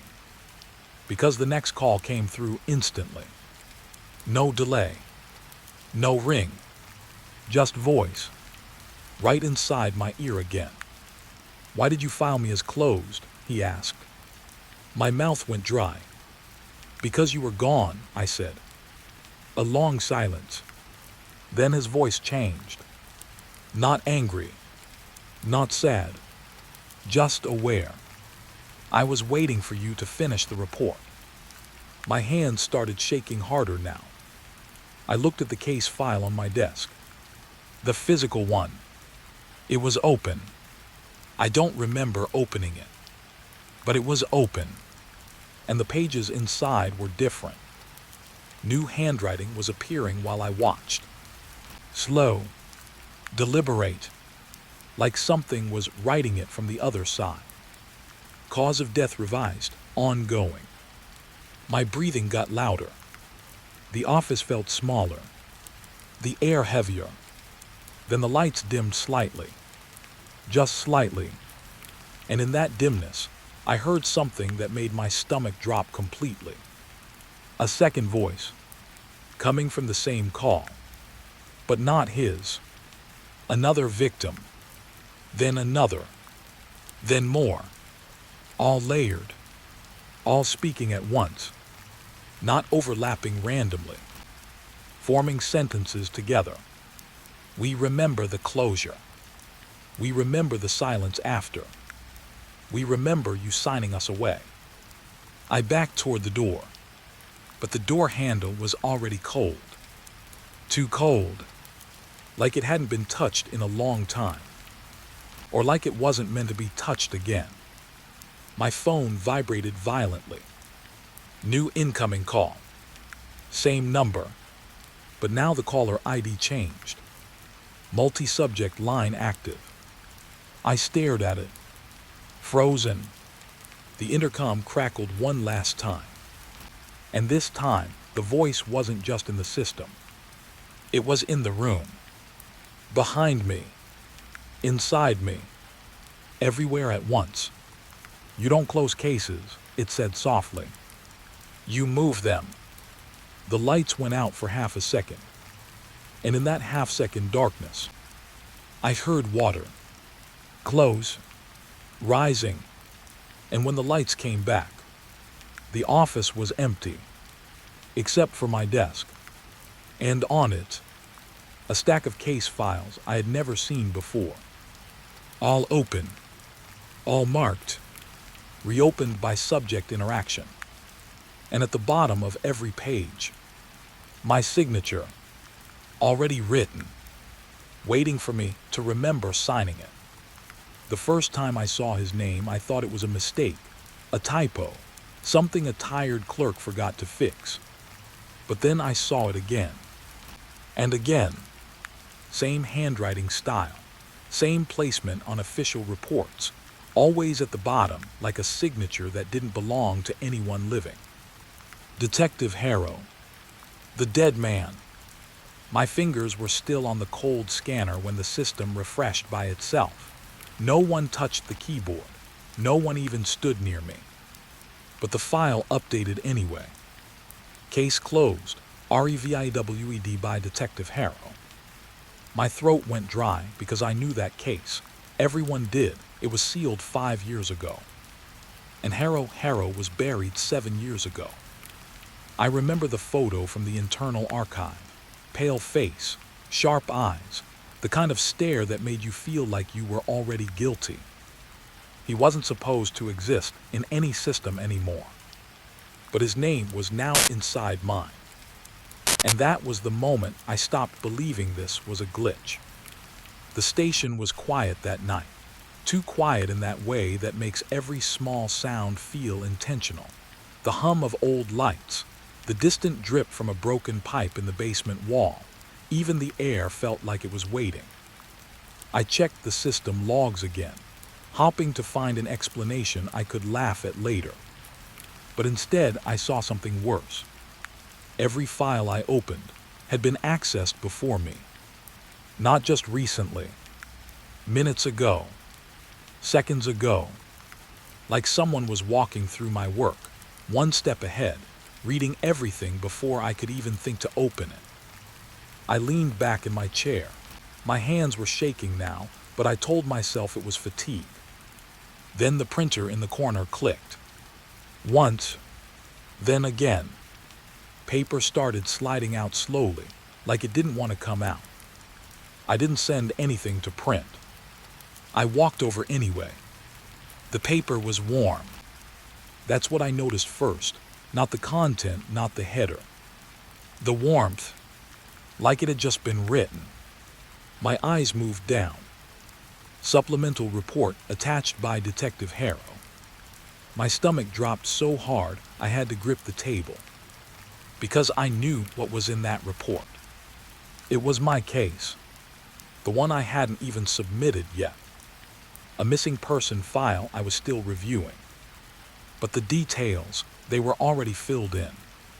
Time of disappearance, witness statements, even conclusions I hadn't reached yet. It felt like reading a version of my own thoughts after they were stolen. I turned back to the monitor, so fast my chair scraped the floor. The file was open. Not just open. Typing. Slowly. Letters appearing one by one across the screen. No need to investigate this one. I froze. My reflection in the black monitor looked wrong. Pale, smaller, like I was shrinking inside my own body. Then another line appeared. You're wasting time. I stepped back. My foot hit the chair. It didn't move. It felt heavier than it should. I looked down. The chair wasn't empty anymore. Not in a way I could explain cleanly. But there was an impression in it, like someone had just stood up. Warmth still lingering. I backed away until I hit the wall. My breathing got louder, too loud, like the room was amplifying me just to remind me I was alone. But I wasn't alone. That thought came without permission. The name on the screen changed again. Detective Harrow. And beneath it, a new line appeared. I'm still working. The lights flickered once. And in that flicker, I saw something in the hallway outside my office glass. A shadow, standing still, watching. But when I blinked, it was gone. I told myself it was stress, long shift, bad lighting, anything normal. Then my radio crackled. Static first, then a voice. Calm, controlled, familiar in a way that made my skin tight. Case file 118. Proceed to evidence room. I didn't respond. The voice repeated. Same tone, same rhythm, but now it added something else. My name. I didn't press the radio button, but I still heard myself respond. Yes, my own voice, but I didn't speak. My hands dropped the radio like it burned me. This wasn't possible. It couldn't be. I grabbed my badge and ran down the corridor. Each step felt like it echoed too long, like the building was holding on to it. The evidence room door was already unlocked. That shouldn't have been possible. I never gave access. Inside, the shelves were lined with sealed boxes, tagged, archived, forgotten. Except one. One box sat on the table in the center, already open. Inside were photographs. My photographs. Not crime scene photos. Mine. Me at my desk. Me sleeping in my chair. Me walking through the hallway 5 minutes ago. My breath stopped completely. There was a final photo at the bottom, taken seconds ago. Me standing in the doorway of the evidence room, looking at the box. I turned around instantly. The hallway was empty, but the air felt occupied, like something had just stepped aside to let me pass. Then I heard footsteps behind me. Slow, measured, professional, not rushed, not fearful, confident, like someone who knew exactly where they were going. I didn't want to look, but I did, and I wish I hadn't, because I saw him, Detective Harrow, standing at the end of the corridor. Not aged, not decayed, not anything like I expected from a dead man. Just present. Uniform clean, eyes sharp, expression calm. Like he never left work. Like he never stopped. He tilted his head slightly when he saw me, as if I was the one who didn't belong. "You're late," he said. His voice didn't echo. It stayed inside the air. I stepped back. "You're dead." He didn't react, not even a blink. "That's irrelevant," he said. "Cases don't close just because people stop breathing." My mind scrambled for logic, procedure, rules, anything. But nothing applied here. Nothing made sense anymore. He walked closer. Slow. Controlled. Each step made my thoughts feel heavier, like I was sinking into them. "You've been reviewing my work," he said. "I didn't touch your files," I replied too fast. A pause. Then he smiled slightly. Not warm. Not cold. Just certain. "Then why do you know my conclusions?" My stomach twisted. Because he was right. I did know them. I had seen them before I wrote them. Or after. Or maybe I had always known. He stopped in front of me, close enough that I could see the faint reflection of myself in his eyes. Except my reflection wasn't alone. There was someone standing behind me in it. But when I turned my head, nothing. Only him. "You think I'm following you," he said quietly. My throat tightened. "But I've been here longer than you've been assigned." My mind snapped to the system, the reports, the updates. "If you're here," I whispered, "then who writes the files?" He looked at me for a long moment, then said something that made my entire body go cold. "You do." Silence hit the corridor like a weight dropping. I shook my head. "No, that's impossible." But even as I said it, I remembered the printer, the chair, the typing file, my name in the logs.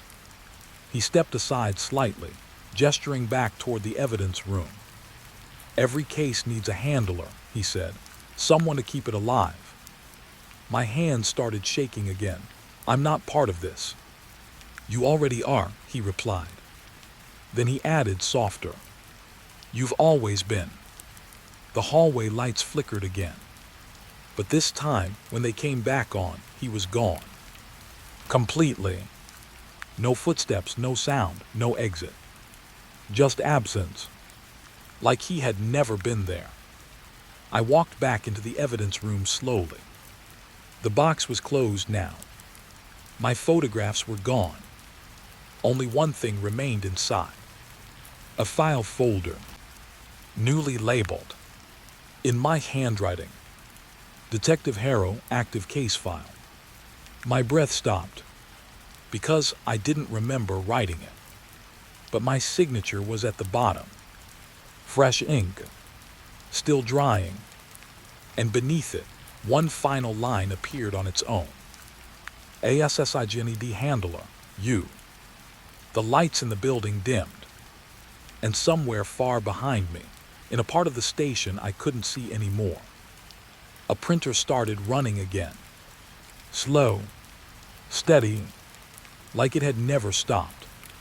My name was already inside the file when I opened it. Not typed, not added, already there, like it had been waiting for me longer than I had been alive. The screen didn't load slowly, it didn't glitch, it just was. A cold blue case file sitting open on my monitor. Case 7719, unsolved. Status active. Assigned officer, ME. My throat tightened so fast I almost couldn't breathe. I leaned closer, thinking maybe I was hallucinating from lack of sleep. Maybe my eyes were mixing old data with new. But then the cursor moved. By itself. It blinked under my name and started adding more text. My hands left the keyboard immediately. I backed my chair away like the screen could reach out and grab me. But the typing continued. Slow, clean, certain. Officer OBSERVED on scene. Currently REVIWNG on case file. My stomach dropped. That line didn't make sense. I wasn't on any scene. I was in the station. I was reading the file. But the system was saying I was already inside it. I stood up too fast. My chair hit the wall behind me. The sound echoed too long, like the room was holding onto it. I whispered, "This isn't possible." And the system answered. Not in text this time. In audio. A soft notification tone. Then a voice. Calm, neutral, familiar in the worst way. "Welcome back, officer." I froze. Because that voice, it sounded like mine. But slightly wrong. Like a recording of me made after forgetting how I speak. The monitor flickered once. And the file expanded. New pages appeared without me clicking anything. Evidence log updated. My eyes scanned the lines, faster now, panic growing in my chest. And then I saw it. A timestamp. From tomorrow. My hands started shaking. "No," I whispered. "No, no, no." Because the log was listing events that hadn't happened yet. Me entering the evidence room. Me speaking to someone I hadn't met. Me signing a report I hadn't written.